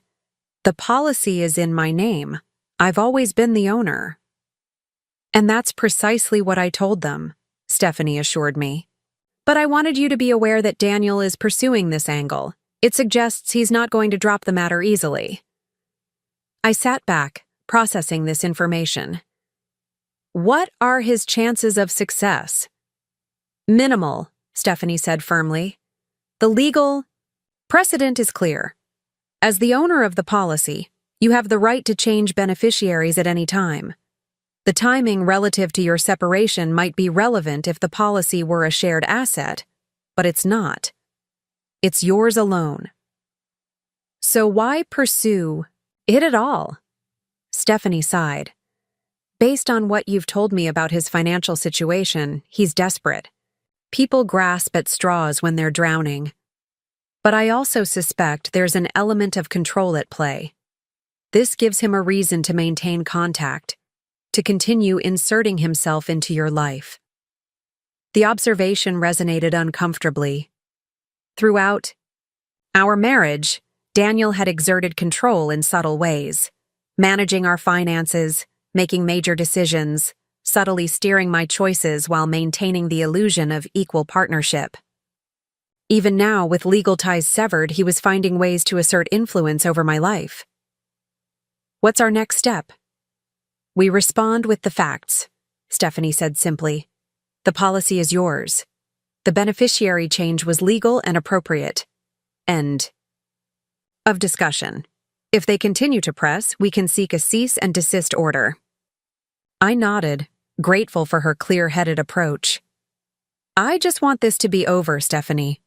I want to focus on healing, on building a new life, not constantly looking over my shoulder for Daniel's next move." "I understand," she said gently. "And we'll get there. For now, continue documenting any contact from Daniel. Keep the security system active. And try to focus on the positive developments in your life, your improving health, your work, your friends." As I drove home from Stephanie's office, I found myself taking a detour, turning toward Washington Park rather than heading directly home. The Japanese garden would be open for another hour, and I suddenly craved its tranquility, its ordered beauty. The art therapy sessions there had become a touchstone for me, a space where I could process the complex emotions of cancer and divorce through color and form rather than words. The garden was quiet in the late afternoon, just a few visitors wandering the meandering paths or sitting in contemplation beside the koi pond. I found a secluded bench and sat, breathing in the scent of moss and water and spring flowers. A light rain had fallen earlier, leaving droplets on the perfectly pruned shrubs and creating a luminous quality to the air. I hadn't brought my sketchbook, but I took out my phone and captured images of particular views that spoke to me. A twisted pine bonsai whose resilience in the face of artificial constraints seemed especially poignant. A careful arrangement of stones in a dry creek bed that suggested movement and permanence simultaneously. These would become references for future paintings, ways to carry the garden's serenity back into the more chaotic aspects of my life. As I was photographing a particularly striking maple tree, its leaves backlit by the lowering sun, a voice spoke nearby. The Japanese call that komorebi, the light that filters through leaves. I turned to see Elena, the art therapist, standing a few feet away, a professional camera hanging around her neck. I didn't know there was a specific word for it, I replied. It's beautiful. Japanese has many words for natural phenomena that English lacks, she said, moving closer. It's one of the things I love about the language, its precision in describing beauty. She gestured to the bench beside me. May I? I nodded, and she sat, her camera cradled in her lap. I come here often between client sessions, she explained. It centers me. I can understand that, I said. There's something about this place that quiets the mind. Elena nodded. That's intentional in the design. Every element is placed to create harmony, to guide the visitor toward contemplation, rather than distraction. She studied me for a moment. You seem lighter today than at our last workshop. Good news? My scan results were positive, I confirmed. The treatments appear to be working. I'm glad to hear it, she said warmly. Those milestones are significant. I remember my own. I looked at her with surprise. You've had cancer? Ovarian, 10 years ago, she said simply. Stage 3, aggressive treatment, uncertain outcome, much like your journey, from what you've shared in the group. This revelation shifted something in my perception of Elena. I had assumed her understanding came from professional training, not personal experience. Is that why you became an art therapist? She smiled. Partly. I was already an artist, but the cancer experience showed me how powerful creative expression could be in processing trauma. I went back to school after recovery and specialized in working with patients facing serious illness. We sat in comfortable silence for a few minutes, both watching the play of light through the trees. Did you lose people during your illness? I finally asked. People you thought would stay? Elena considered the question. Yes and no. My husband remained physically present but emotionally absent. We divorced 2 years after my treatment ended, not because of the cancer directly, but because it revealed fundamental incompatibilities in how we faced crisis. Some friends disappeared, unable to handle the reminder of mortality. Others showed up in ways I never expected. She turned to face me. The sorting of relationships is one of cancer's hidden processes. Painful, but clarifying. Clarifying, I repeated. That's exactly it. Everything unnecessary falls away. Including parts of ourselves, Elena added. The accommodations we made, the compromises, the careful facades we maintained. Cancer strips all that away. The final weeks of radiation treatment coincided with the beginning of summer. Portland came alive with lush greenery and vibrant blooms, days stretching longer as the solstice approached. I developed a routine that accommodated both my medical needs and my gradual return to normalcy. Radiation sessions in the mornings, work at Pacific Northwest Financial 3 afternoons a week, art therapy on Wednesdays, cancer castaways meetings on Thursdays. The predictable rhythm provided structure as my body healed and my spirit recalibrated to this new phase of life. My radiation oncologist, Dr. Lawrence, was pleased with my progress. The skin reaction is minimal, she observed. During one of my final appointments, examining the treated area with clinical detachment. And your blood work shows improving immune function. You're responding exceptionally well. Does that mean the cancer is gone? I asked, always returning to the fundamental question that haunted every patient. Dr. Lawrence's expression softened. In medicine, we rarely use the word gone with cancer. We prefer terms like no evidence of disease or complete response to treatment. But yes, based on your most recent imaging and your response to the combined therapies, I'm very optimistic about your prognosis. I nodded, accepting this qualified good news for what it was, the best possible outcome at this stage of my journey. And after radiation? What then? You'll continue hormone therapy for 5 years with regular monitoring. Dr. Pearson will oversee that phase of your treatment. She made a final note in my chart. Just 3 more sessions, Rebecca. You're nearly there. Nearly there. The phrase echoed in my mind as I drove to work that afternoon. Nearly there. But where, exactly? The intense focus on treatment had narrowed my vision to the immediate challenges of survival. As those challenges receded, larger questions emerged. What did recovery actually look like? Who was I now, post-cancer, post-Daniel? What kind of life did I want to build from the ruins of my previous existence? At Pacific Northwest Financial, I found myself drawn to projects that felt meaningful rather than merely profitable. I began specializing in retirement planning for women facing major life transitions, divorce, widowhood, career changes. My own experience had highlighted how vulnerable women could be during these periods, how critical financial independence was to genuine autonomy. James supported this shift in my client focus, often referring suitable clients my way. The Mercer case would be perfect for you, he said one afternoon, stopping by my office with the file. Recently widowed, significant assets, but minimal financial experience. She needs someone who understands both the numbers and the emotional component. I took the file, grateful for his confidence in my abilities. Thanks. I'll review it tonight and reach out to her tomorrow. James lingered in the doorway. Few of us are getting dinner at Renata after work. Would you like to join? The invitation wasn't unusual. James had been including me in social activities with increasing frequency, but something in his tone made me look up from the file. He seemed slightly nervous, his usual professional composure momentarily disrupted. Who's a few of us? I asked. He hesitated. Actually, it would just be me. I thought perhaps.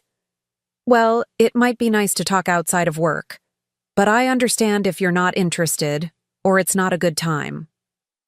The realization that James was asking me on a date, not a group outing, not a collegial dinner, but an actual date, caught me off guard. I had been aware of the subtle shift in our relationship, the growing warmth between us that transcended professional courtesy. But I hadn't expected him to act on it, nor had I fully examined my own readiness for such a step. James, I paused, gathering my thoughts. I'm flattered, truly. But my life is still very complicated. The cancer treatments, the ongoing situation with Daniel, the emotional aftermath of everything that's happened. I'm not sure I'm in a place where I can offer anyone the kind of attention a relationship deserves. He nodded, his expression understanding rather than disappointed. I respect that completely.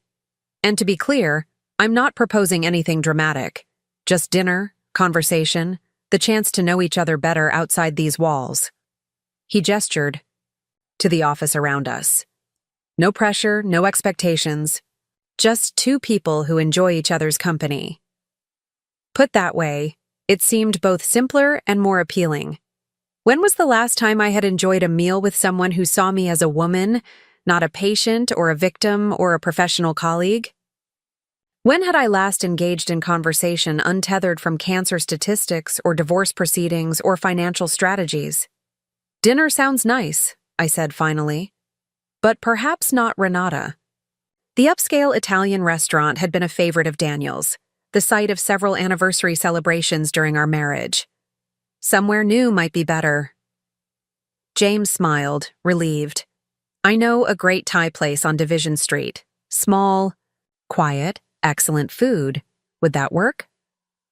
That sounds perfect. That evening, as I stood before my closet considering what to wear, I felt a strange combination of anxiety and excitement. It had been years, literally years, since I had dressed. For a first date. My body had changed significantly since then, marked by surgery and treatment. My hair was still growing back, a soft silver cap rather than the long auburn waves Daniel had admired. My energy levels remained unpredictable, my confidence in social situations tentative after months of relative isolation. I settled on a simple dress in deep teal, a color that had always suited me, paired with a lightweight cashmere wrap to guard against the restaurant's air conditioning. Minimal makeup, my skin was still sensitive from radiation, and simple silver earrings completed the look. The woman who gazed back from the mirror was different from the one who had entered marriage with Daniel 15 years earlier. Older, certainly, but also somehow more essential, stripped of pretense by illness and betrayal. James was waiting outside the restaurant when I arrived, casually elegant in charcoal slacks and a light blue shirt. His smile when he saw me was warm, but not overly familiar, striking the perfect note for this tentative first step beyond collegiality. "You look lovely," he said simply. "Thank you." I was surprised by the hint of shyness I felt, like a much younger woman on a first date. "So do you." The restaurant was exactly as James had described, intimate without being romantic, quiet, enough for conversation but with enough ambient noise to provide privacy. We were seated in a corner booth, far enough from other diners to speak freely.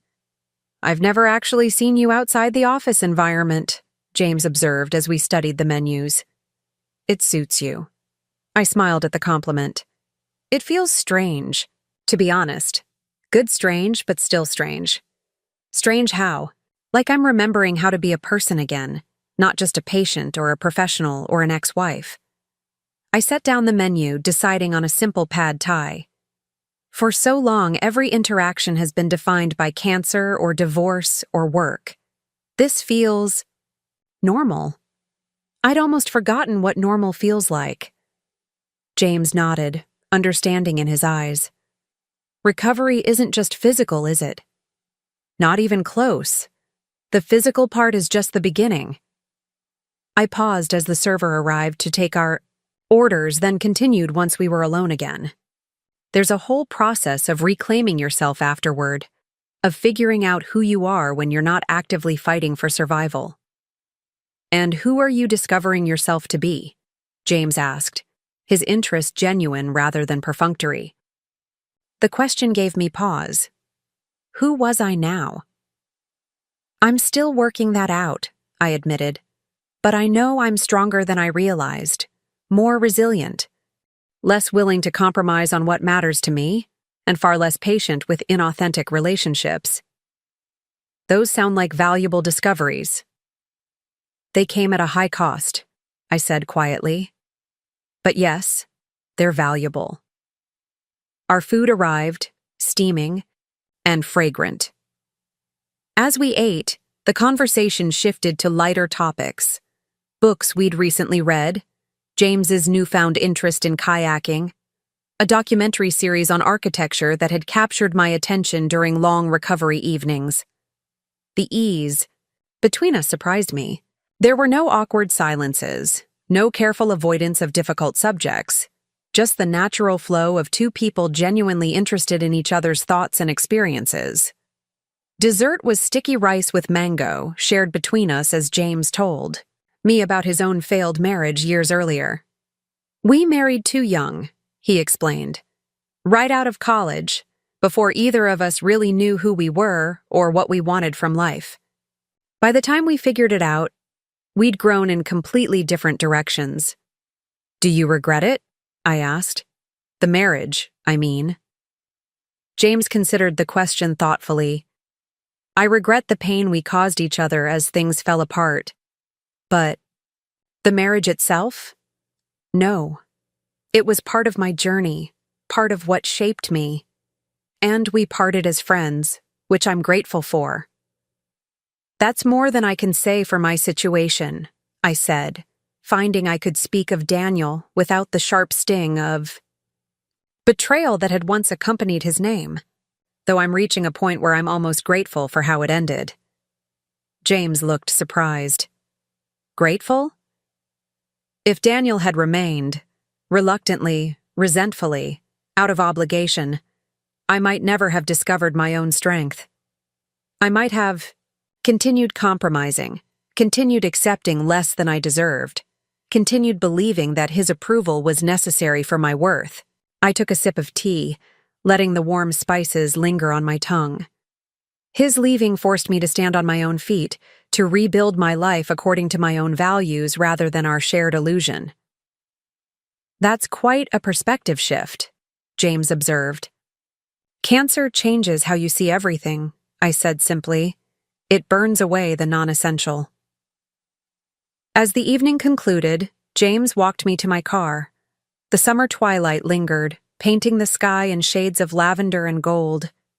We stood beside my vehicle, that moment of first-date uncertainty hanging between us.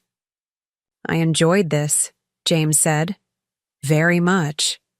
So did I replied honestly.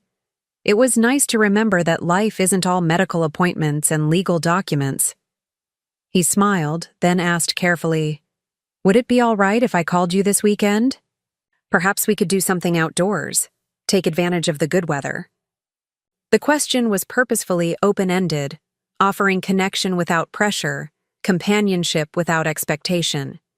It was exactly what I needed at this juncture, the possibility of something new without the demand for immediate definition or commitment.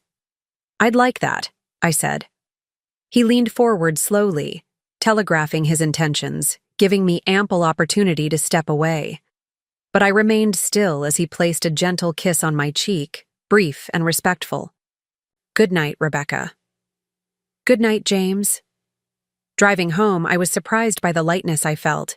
The evening had been pleasant, comfortable, promising in an understated way. But more significantly, it represented a step toward reclaiming normal, human interaction, toward believing that life continued beyond illness and betrayal. Whether anything more developed with James remained to be seen, but the simple fact that I could enjoy a dinner, a conversation, a moment of connection, felt like victory. I was unlocking my front door when my phone buzzed with a text message. Expecting it might be James, I checked the screen immediately. Instead, I saw Daniel's name, sending a jolt of unwelcome adrenaline through my system. "Need to discuss insurance situation urgently. My lawyer says we have a strong case for policy reversion. Can we meet tomorrow?" The message was like a bucket of cold water after the warmth of the evening with James. I did not respond, following Stephanie's advice about maintaining non-engagement. But the intrusion soured my mood, reminding me that despite my progress, despite the positive scan results and the pleasant dinner and the gradual rebuilding of my life, Daniel remained a persistent shadow at the edges of my existence. Inside, I went through my evening routine, medication, gentle stretching exercises recommended by my radiation oncologist, herbal tea to help with sleep. I had just settled into bed with a book when my phone rang. Not Daniel this time, but Olivia. "Did I wake you?" she asked when I answered. "No, just reading. Everything okay?" "Yes and no." Olivia sounded hesitant, unusual for her typically direct personality. "Tim ran into Daniel at the hospital today." My stomach tightened. Daniel was at the hospital? Why? Apparently for tests of some kind. Tim didn't get details, patient confidentiality, but Daniel looked unwell.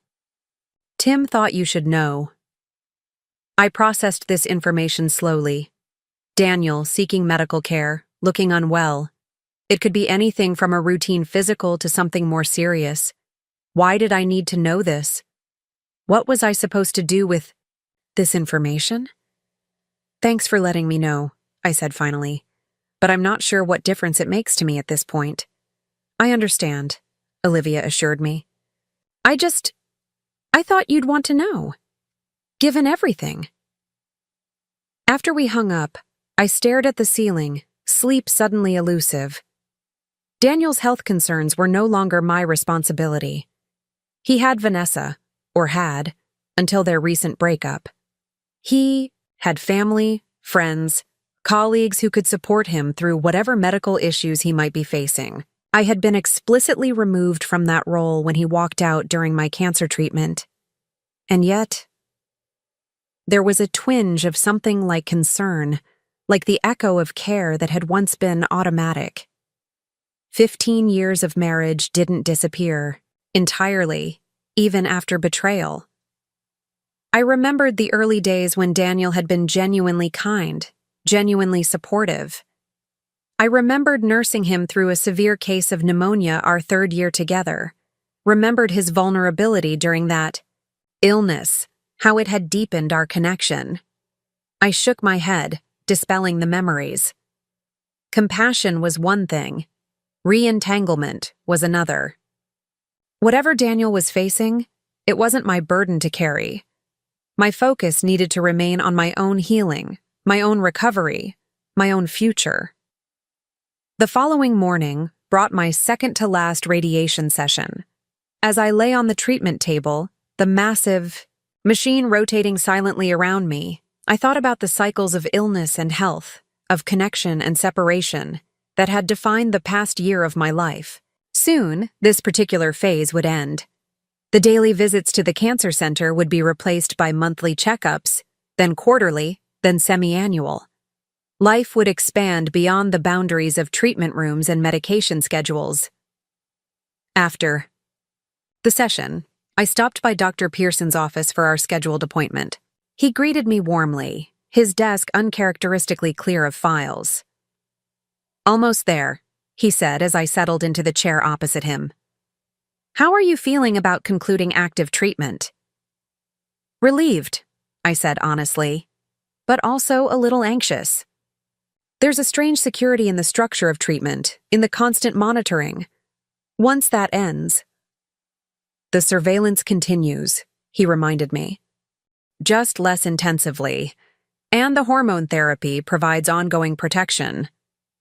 "I know, it's not entirely rational, this anxiety." Dr. Pearson nodded understandingly. "It's actually extremely common. We call it transition anxiety, the fear that arises when moving from active treatment to survivorship. Many patients describe feeling as if they're being sent out without a safety net." "That's exactly it," I agreed, relieved that my feelings had a name, that they were normal rather than a personal failing. Like I've been holding my breath for months, and now I'm supposed to breathe normally again, but I've forgotten how. "The peer mentor program we discussed might help with that transition," Dr. Pearson suggested. "Supporting others through their acute treatment phase can provide purpose while you navigate your own adjustment to survivorship." We discussed the logistics of the program, the training involved, the time commitment, the screening process to match mentors with appropriate mentees. By the time I left his office, I had committed to beginning mentor training the following month, once my radiation treatment was complete and I'd had a short recovery period. As I walked through the hospital lobby toward the parking garage, a familiar figure caught my eye. Daniel was sitting in the central waiting area, flipping through a magazine without appearing to actually read it. He looked thinner than I remembered, his normally vibrant complexion ashen beneath his summer tan. For a moment, I considered simply walking past, pretending not to have seen him. But before I could implement this plan, he looked up and our eyes met. There was no avoiding the encounter now. I approached, maintaining what felt like a safe emotional distance. "Daniel," I said, my tone neutral. He set aside the magazine, straightening slightly in his chair. "Rebecca, you look well." "Thank you." I declined to return the compliment, since it would have been insincere. "Olivia mentioned you were here for tests." His expression tightened at this evidence that my social circle was aware of his medical situation. "Nothing serious," he said dismissively. "Routine follow-up." I nodded, not believing him, but also not invested enough to press for truth. We stood in awkward silence for a moment before Daniel spoke again. "Did you get my text? About the insurance?" So that was his real interest. Not a coincidental meeting, but a deliberate one, using his presence at the hospital as an opportunity to circumvent my careful boundaries. I did, I replied coolly.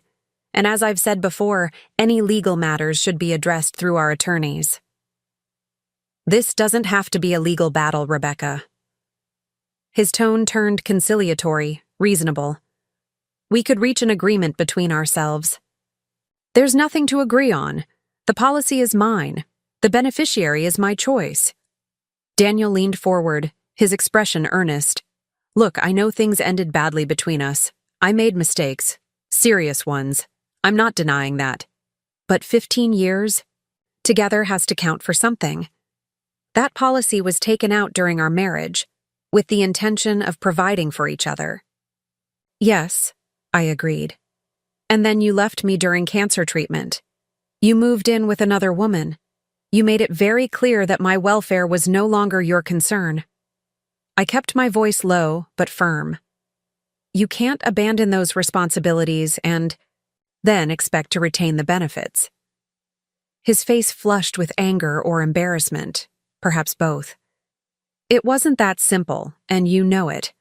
Our marriage was struggling long before your diagnosis. Which makes your timing all the more revealing, I observed. Most people don't leave their spouses at their most vulnerable, regardless of pre-existing marital problems. Daniel ran a hand through his hair, a gesture of frustration I recognized from countless arguments during our marriage. I'm not here to rehash the divorce. I'm trying to resolve this insurance issue reasonably. There's nothing to resolve. I stepped back, indicating that the conversation was concluding. The policy belongs to me. The beneficiary is my choice. If you want to pursue this legally, you're welcome to try, but my attorney assures me your position has no merit. Your attorney, Daniel scoffed. Of course she would say that. She's being paid to tell you what you want to hear. I might once have been baited by this dismissal, might have engaged in a circular argument about legal interpretations and moral obligations. But that was the old Rebecca, the woman who sought Daniel's approval, who believed compromise meant capitulation, who prioritized harmony over self-respect. Goodbye, Daniel, I said simply, turning toward the exit. This isn't over, he called after me, loud enough that several people in the lobby turned to look. I kept walking, not turning back, not giving him the satisfaction of a response. Outside, in the bright summer sunshine, I took a deep breath, letting the clean air fill my lungs. Daniel's desperation was becoming increasingly evident and increasingly concerning. Stephanie had been right to suggest heightened security measures and careful documentation of all interactions. Back home, I called Stephanie and reported the encounter in clinical detail, where it had occurred, what had been said, Daniel's demeanor and apparent physical condition. She took notes, occasionally asking clarifying questions. His persistence is troubling, she observed when I had finished my account, especially given that the legal avenues available to him are limited at best. Has he made any threatening statements or gestures? Not explicitly, I said. But there's an intensity to his focus on the insurance policy that makes me uneasy. Trust that instinct, Stephanie advised. Continue avoiding direct engagement, maintain the security system, and document everything. I'll send another formal communication to his attorney, reiterating our position and requesting that he cease personal contact with you regarding this matter. After hanging up with Stephanie, I found myself too restless to settle into my usual afternoon routine. The encounter with Daniel had disrupted my hard-won equilibrium, stirring up emotions I thought I had processed and released. I changed into workout clothes and headed to the small home gym I had set up during recovery, a yoga mat, light hand weights, and a recumbent exercise bike that allowed for gentle cardio without overexertion. Physical movement had become essential to my recovery, both physical and emotional. The careful strength training recommended by my medical team helped rebuild muscle mass lost during treatment. The meditative aspects of yoga provided space to process complex emotions. And the simple act of breaking a sweat, of feeling my heart rate increase and my muscles engage, reminded me that I was alive, healing, reclaiming my body after months of medical invasion. I was midway through a gentle yoga sequence when my phone chimed with a text message. I almost ignored it, not wanting another interruption from Daniel. But a glance at the screen showed it was from James. "Hope your day is going well. Still interested in that outdoor activity this weekend? Forest Park has a new installation of environmental sculptures that might be worth exploring." The message was perfectly timed, pulling me back from the spiral of anxiety that the hospital encounter had triggered. It was a reminder that my life, now extended beyond the shadow of Daniel's demands, beyond the constraints of illness, into new possibilities and connections. "That sounds perfect," I texted back. "Sunday afternoon?" "Sunday it is," James replied.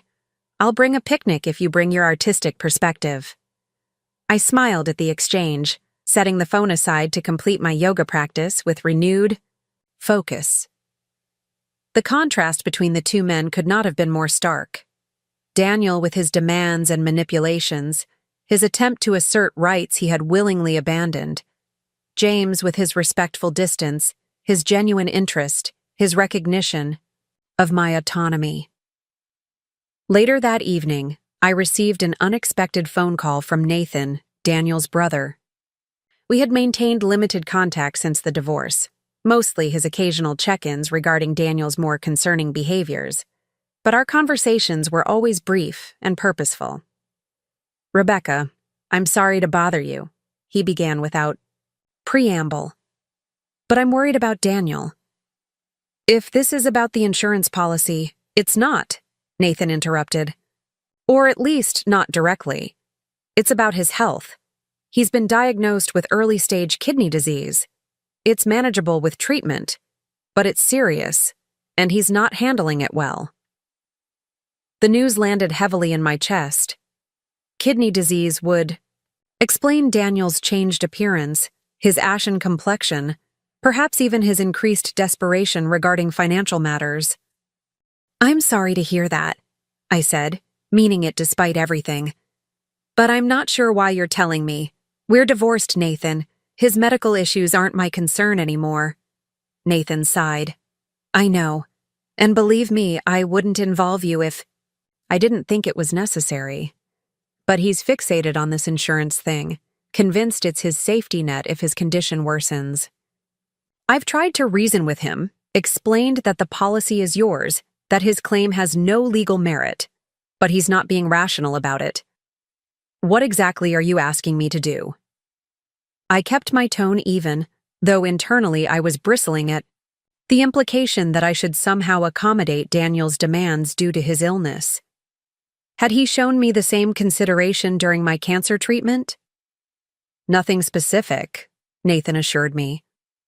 "I just wanted you to be aware of the situation, to understand why he's being so persistent, and to be careful. He's not in a good place mentally right now." The warning was clear, though delicately phrased. Nathan was concerned that Daniel's desperation might lead to actions more serious than unwanted texts or courthouse encounters. "Thank you for letting me know," I said. "I'll be cautious." After the call ended, I sat in my garden as twilight descended, processing this new information. Daniel's illness didn't change anything about our legal situation, about the rightful ownership of the insurance policy, about the fundamental betrayal that had ended our marriage. But it did contextualize his recent behavior, adding another layer of complexity to an already complicated situation. I thought about what Elena had said during our conversation in the Japanese garden, about cancer's clarifying effect on relationships, about the sorting process that revealed who would stand by you in crisis and who would retreat. Daniel had failed that test dramatically, abandoning me when I needed support most. Was I now obligated to show him the compassion he had denied me? Or was maintaining boundaries an equally valid form of self-care, a necessary protection for my own ongoing recovery? There were no simple answers, no clear moral imperatives. There was only the reality I had created for myself, A life rebuilding from the ruins of illness and betrayal, a careful architecture of new connections and renewed purpose. Daniel's health concerns were not irrelevant to me as a human being, who had once loved him, but neither were they my responsibility to address or resolve. As darkness fell, I made my decision.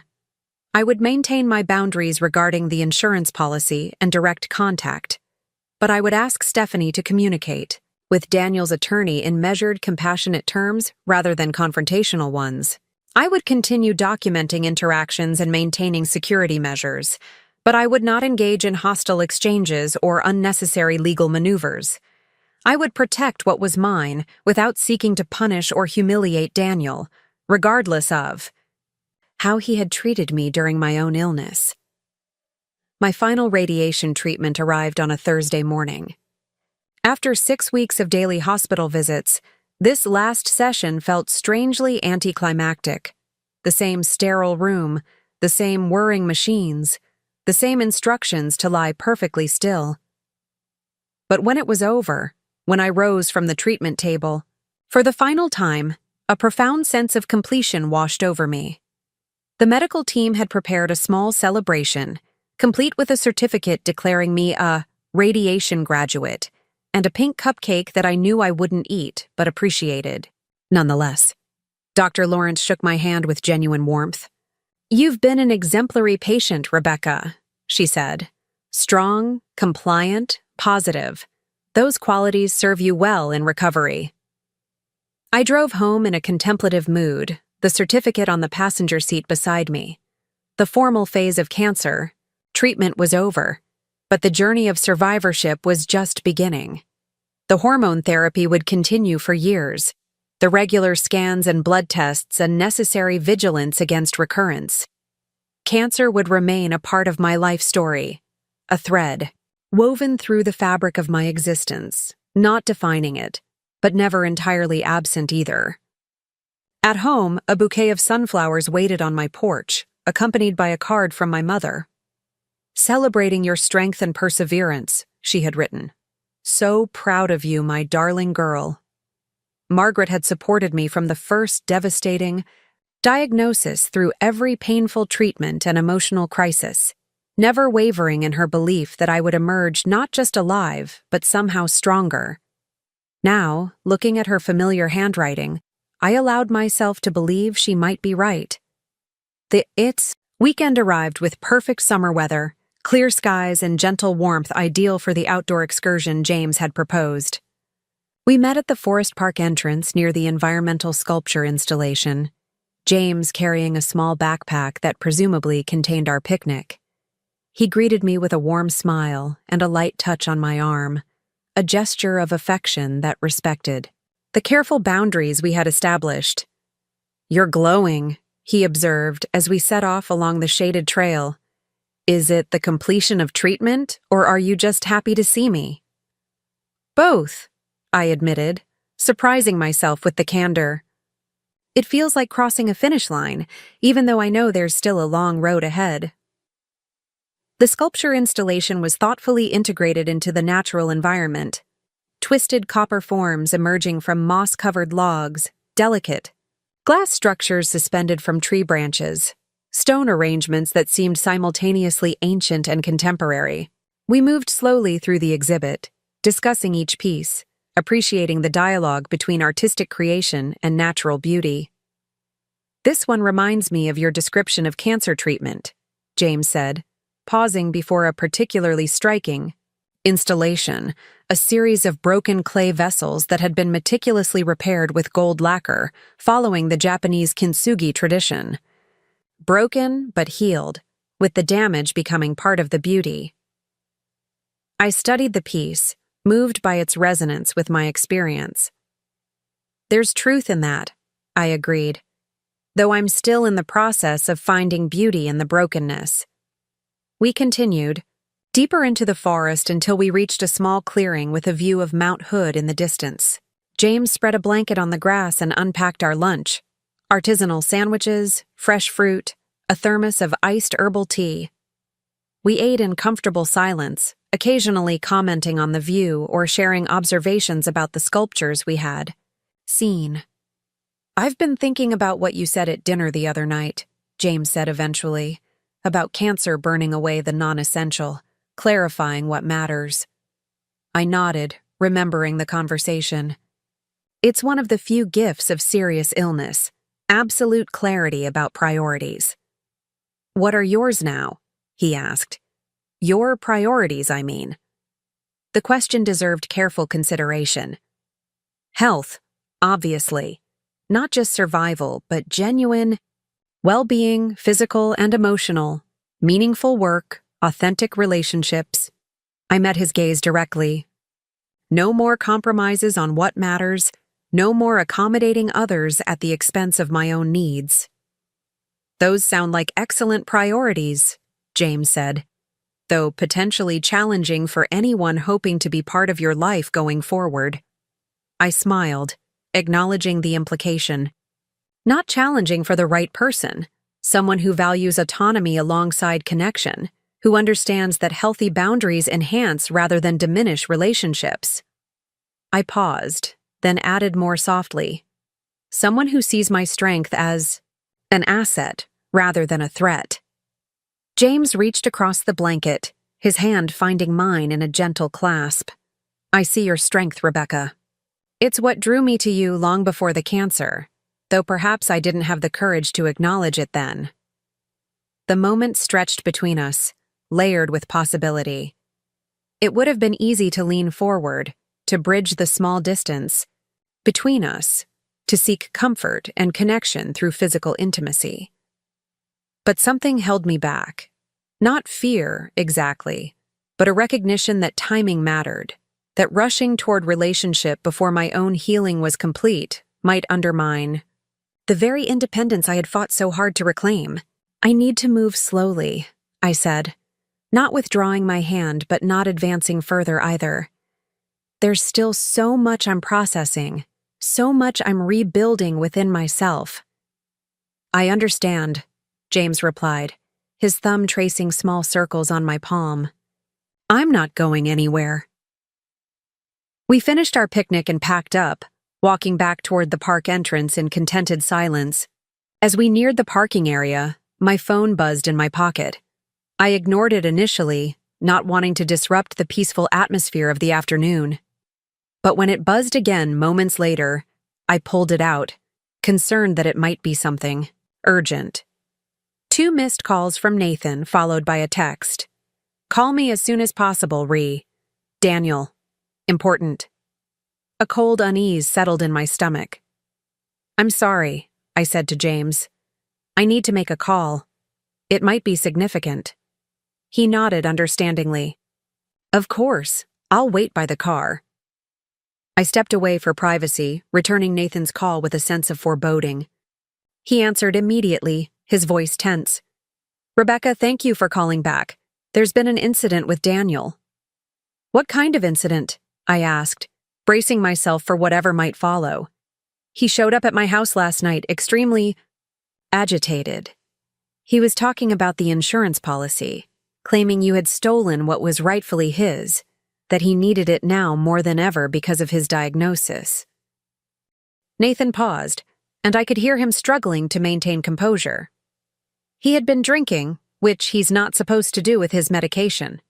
I tried to calm him down, offered to let him stay the night, but he left suddenly. This morning, the police called. He was found unconscious in his car outside your neighborhood. Pills and alcohol. The information hit me in waves. Daniel's escalating desperation, his self-destructive choices, his proximity to my home during what appeared to be a suicide attempt. Is he alive?" "Yes," Nathan confirmed. "They pumped his stomach. He's in the psychiatric unit now, on a 72-hour hold." "I'm his emergency contact." "I'm sorry," I said, meaning it despite everything. "That must be incredibly difficult for you." "It is," Nathan admitted. "But that's not why I called. The police found a letter in his car addressed to you. They gave it to me since they knew we were connected." I haven't opened it, but given the circumstances, I thought you should know about it immediately. A letter. Written in what Daniel might have believed were his final moments, found in what might have been intended as his final resting place, just outside my neighborhood. The implications were disturbing on multiple levels. What does the psychiatric team say about his condition? I asked, trying to process this development rationally, despite the emotional turmoil it evoked. They believe it was a genuine attempt, Nathan said gravely. He's being closely monitored. They're adjusting his medications for both the kidney disease and the apparent depression. I see. I took a deep breath, centering myself.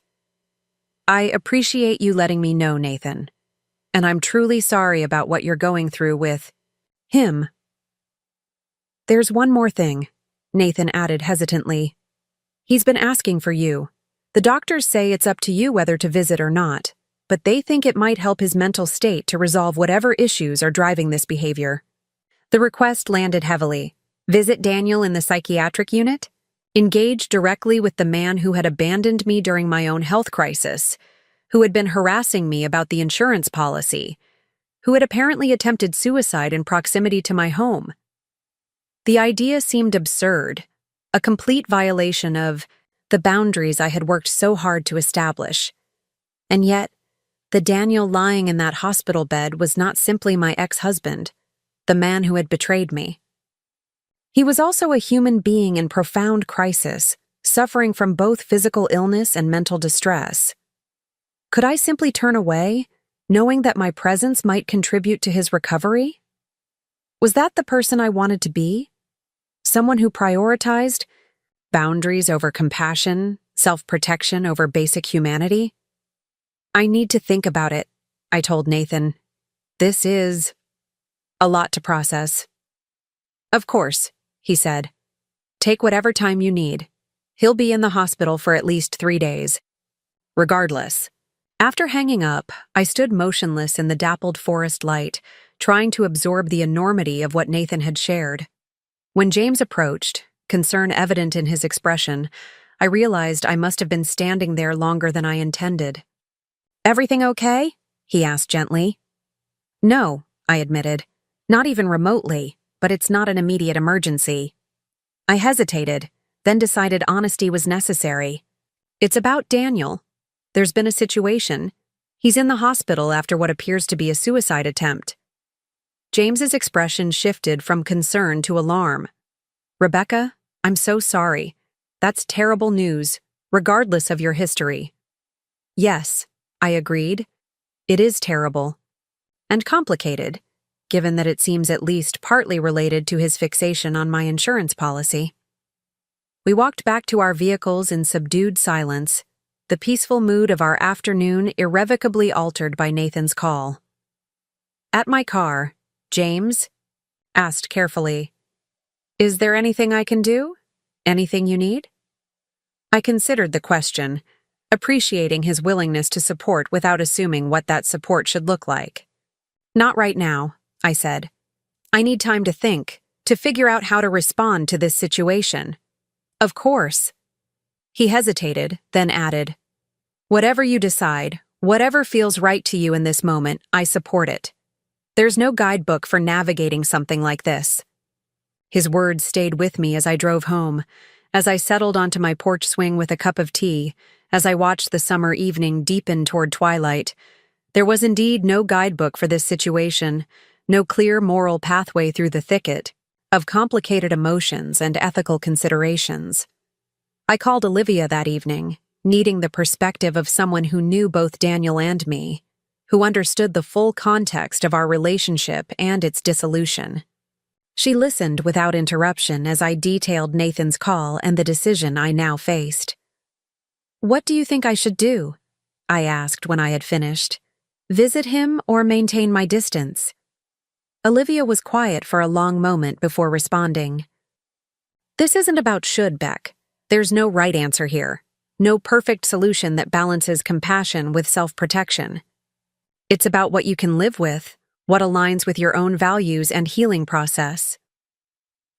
"That's not very helpful," I said, though I knew she was right. Okay, let me put it this way, she continued. If you visited him and it resulted in renewed harassment or emotional manipulation, how would that impact your recovery? Conversely, if you chose not to visit and later learned he had made another attempt, how would you feel about that decision? These were the essential questions, the core considerations that would guide my choice. I sat with them through the night, weighing my responsibility to my own well-being against the basic human impulse toward compassion for suffering.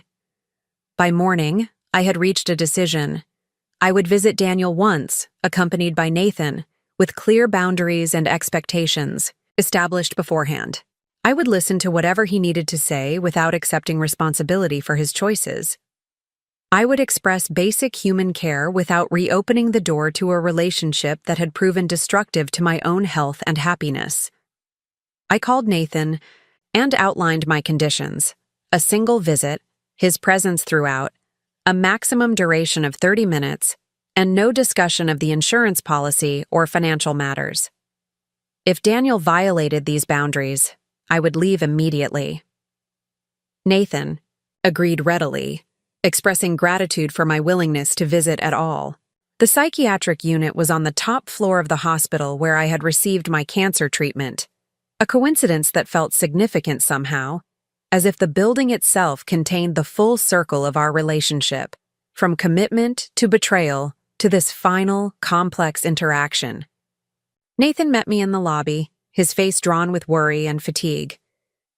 "Thank you for coming," he said simply. "How is he today?" I asked as we rode the elevator up. "More stable. The medication adjustment seems to be helping. He's calmer, more coherent." Nathan hesitated, then added, "I gave him the parameters you established. He agreed to respect them." We were buzzed through the secure doors of the unit and escorted to a small private room furnished with simple chairs and a low table. Daniel was already waiting, seated by the window, gazing out at the summer sky. He turned as we entered, and I was struck again by how diminished he appeared. Thinner, paler, somehow smaller than the confident man who had dominated my life for 15 years. "Rebecca," he said, his voice hoarse. "You came." "Yes." I took the chair opposite him, maintaining physical distance while establishing eye contact. "Nathan told me what happened. I'm sorry you're going through this difficult time." Daniel glanced at his brother, then back to me. I wasn't thinking clearly. The kidney diagnosis, the financial pressures, the realization of everything I'd thrown away. He trailed off, shaking his head. It all became too much. I nodded, acknowledging his words without offering absolution. I understand that feeling of overwhelm. I experienced it myself during cancer treatment. The implicit comparison hung in the air between us. Daniel had the grace to look ashamed, his gaze dropping to his hands folded in his lap. "I failed you then," he admitted, completely and inexcusably. "Yes," I agreed, not unkindly, but without mitigation. "You did. And now I've failed myself too," he continued. "Ended up here, pathetic and broken, exactly what I was afraid of becoming when you were diagnosed." The confession was startling in its honesty. "What do you mean?" Daniel sighed heavily. "When you got sick, I was terrified, not just of losing you, but of what it would mean for me, becoming a caretaker, watching you suffer, facing mortality every day. I couldn't handle it. I ran because I was a coward, because Vanessa represented escape from all that fear and responsibility. It was perhaps the most genuine thing Daniel had ever said to me, an admission not calculated to elicit sympathy or achieve a specific outcome, but simply to acknowledge a painful truth. In that moment, I saw him clearly, not the villain I had constructed in my anger, nor the hero he had pretended to be during our marriage, but simply a flawed human being who had made devastating choices from a place of fear and weakness. "Thank you for that honesty," I said. "It helps me understand, though it doesn't change what happened between us." "I know," he acknowledged. Nothing can change that. But I needed you to know that it was never about you not being enough or me not loving you. It was about my own inadequacy, my inability to face difficulty with courage. We sat in silence for a moment, the weight of his confession settling between us. Then Daniel reached into the pocket of his hospital robe and withdrew an envelope. "Nathan said you know about the letter they found in my car." "Yes," I confirmed. "He mentioned it." Daniel extended the envelope toward me. "It's yours, if you want it, though I understand if you'd rather not read it." I considered the envelope, considering what it might contain. Accusations, manipulations, desperate pleas, or genuine remorse. Did I want those words in my consciousness, potentially destabilizing the careful equilibrium I had established? Or might they provide a form of closure? A final understanding that would allow me to fully release the lingering attachments to our shared past? "I'll take it," I decided, accepting the envelope but not opening it. "Though I may not read it immediately." Daniel nodded, seeming relieved to have transferred this final communication. "About the insurance policy," he began, then stopped as I tensed visibly. "I'm not asking for anything," he clarified quickly. "I just want you to know that I've instructed my attorney to withdraw any claims or inquiries. The policy is yours, as it should be. I was wrong to pursue it." The concession surprised me, representing as it did a complete reversal of his previous position. What changed? "Nearly dying provides its own kind of clarity," Daniel said with a grim smile. I realized that fighting over that policy, trying to claim what I had willingly forfeited when I left you, it was just another form of cowardice, another attempt to escape the consequences of my own actions. Nathan, who had been silent throughout our exchange, spoke up gently. "The doctors have recommended a longer-term treatment plan for Daniel, both for the kidney disease and the depression. He'll be transferring to a residential facility after discharge from here." "That sounds like a good plan," I said, genuinely relieved that Daniel would be receiving comprehensive care. "I wish you well with your treatment, Daniel. Truly." He nodded, his eyes filling with tears that he made no attempt to hide. "Thank you for coming. I know you didn't have to. I know I didn't deserve it after how I treated you." "This isn't about deserving," I said, echoing Olivia's wisdom. "It's about choosing compassion where possible, even in difficult circumstances." I stood then, indicating that our time was concluding. Daniel remained seated, seemingly understanding that this visit was not the beginning of renewed contact, but rather a final, compassionate closure to our shared history. "Goodbye, Daniel," I said simply. "Goodbye, Rebecca," he responded. "Be happy. You deserve that more than anyone I know." Walking out of the hospital into the bright summer day, letter in hand but unopened, I felt an unexpected lightness. The visit hadn't erased the pain of Daniel's betrayal or magically resolved the complex emotions of our broken relationship. But it had provided something I hadn't realized I needed. Not forgiveness, exactly, but a kind of completion. A closing of the circle that allowed me to move forward without the weight of unresolved anger. Nathan walked me to my car, his expression grateful but concerned. "Will you be okay?" "Yes," I said, knowing it was true. "I'm already okay." This was just confirmation of that fact. That evening, I sat in my garden as dusk fell, the envelope from Daniel on the small table beside me. I had delayed opening it, uncertain whether its contents would add anything valuable to the understanding I had reached during our hospital visit. But as the first stars appeared in the darkening sky, I decided that leaving it unread represented a kind of fear, of being hurt again, of having my hard-won peace disrupted. And I had promised myself, through all the trials of cancer and divorce, that I would not allow fear to dictate my choices any longer. I opened the envelope carefully and unfolded the single page within. Daniel's handwriting was uneven, suggesting he had indeed been in a highly disturbed state when composing it. The letter was brief. Rebecca, by the time you read this, I will likely be gone. I want you to know that my actions are not your responsibility. You owed me nothing after how I failed you during your illness. The insurance policy was always rightfully yours. I pursued it out of desperation and selfishness, the same qualities that led me to abandon you when you needed me most. The truth is, I have been punishing myself since the day I left you. Not because leaving was wrong. Our marriage had fundamental problems that predated your diagnosis, but because of how I left, the cowardice and cruelty I displayed in my timing and methods. I couldn't face your suffering because it forced me to confront my own inadequacy, my own mortality.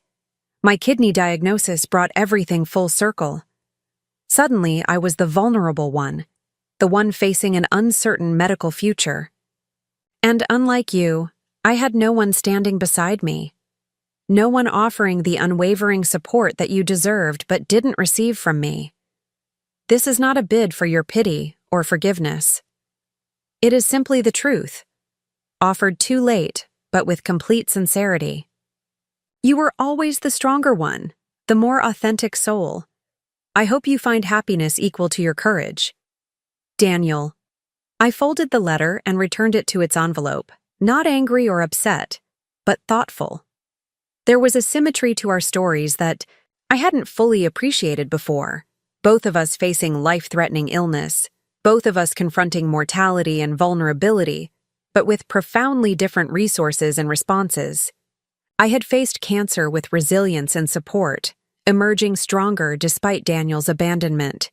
He had faced kidney disease alone, crumbling under the weight of illness compounded by guilt and regret. The realization didn't inspire smugness or satisfaction, only a quiet compassion and gratitude for the network of genuine love that had sustained me through my darkest hours.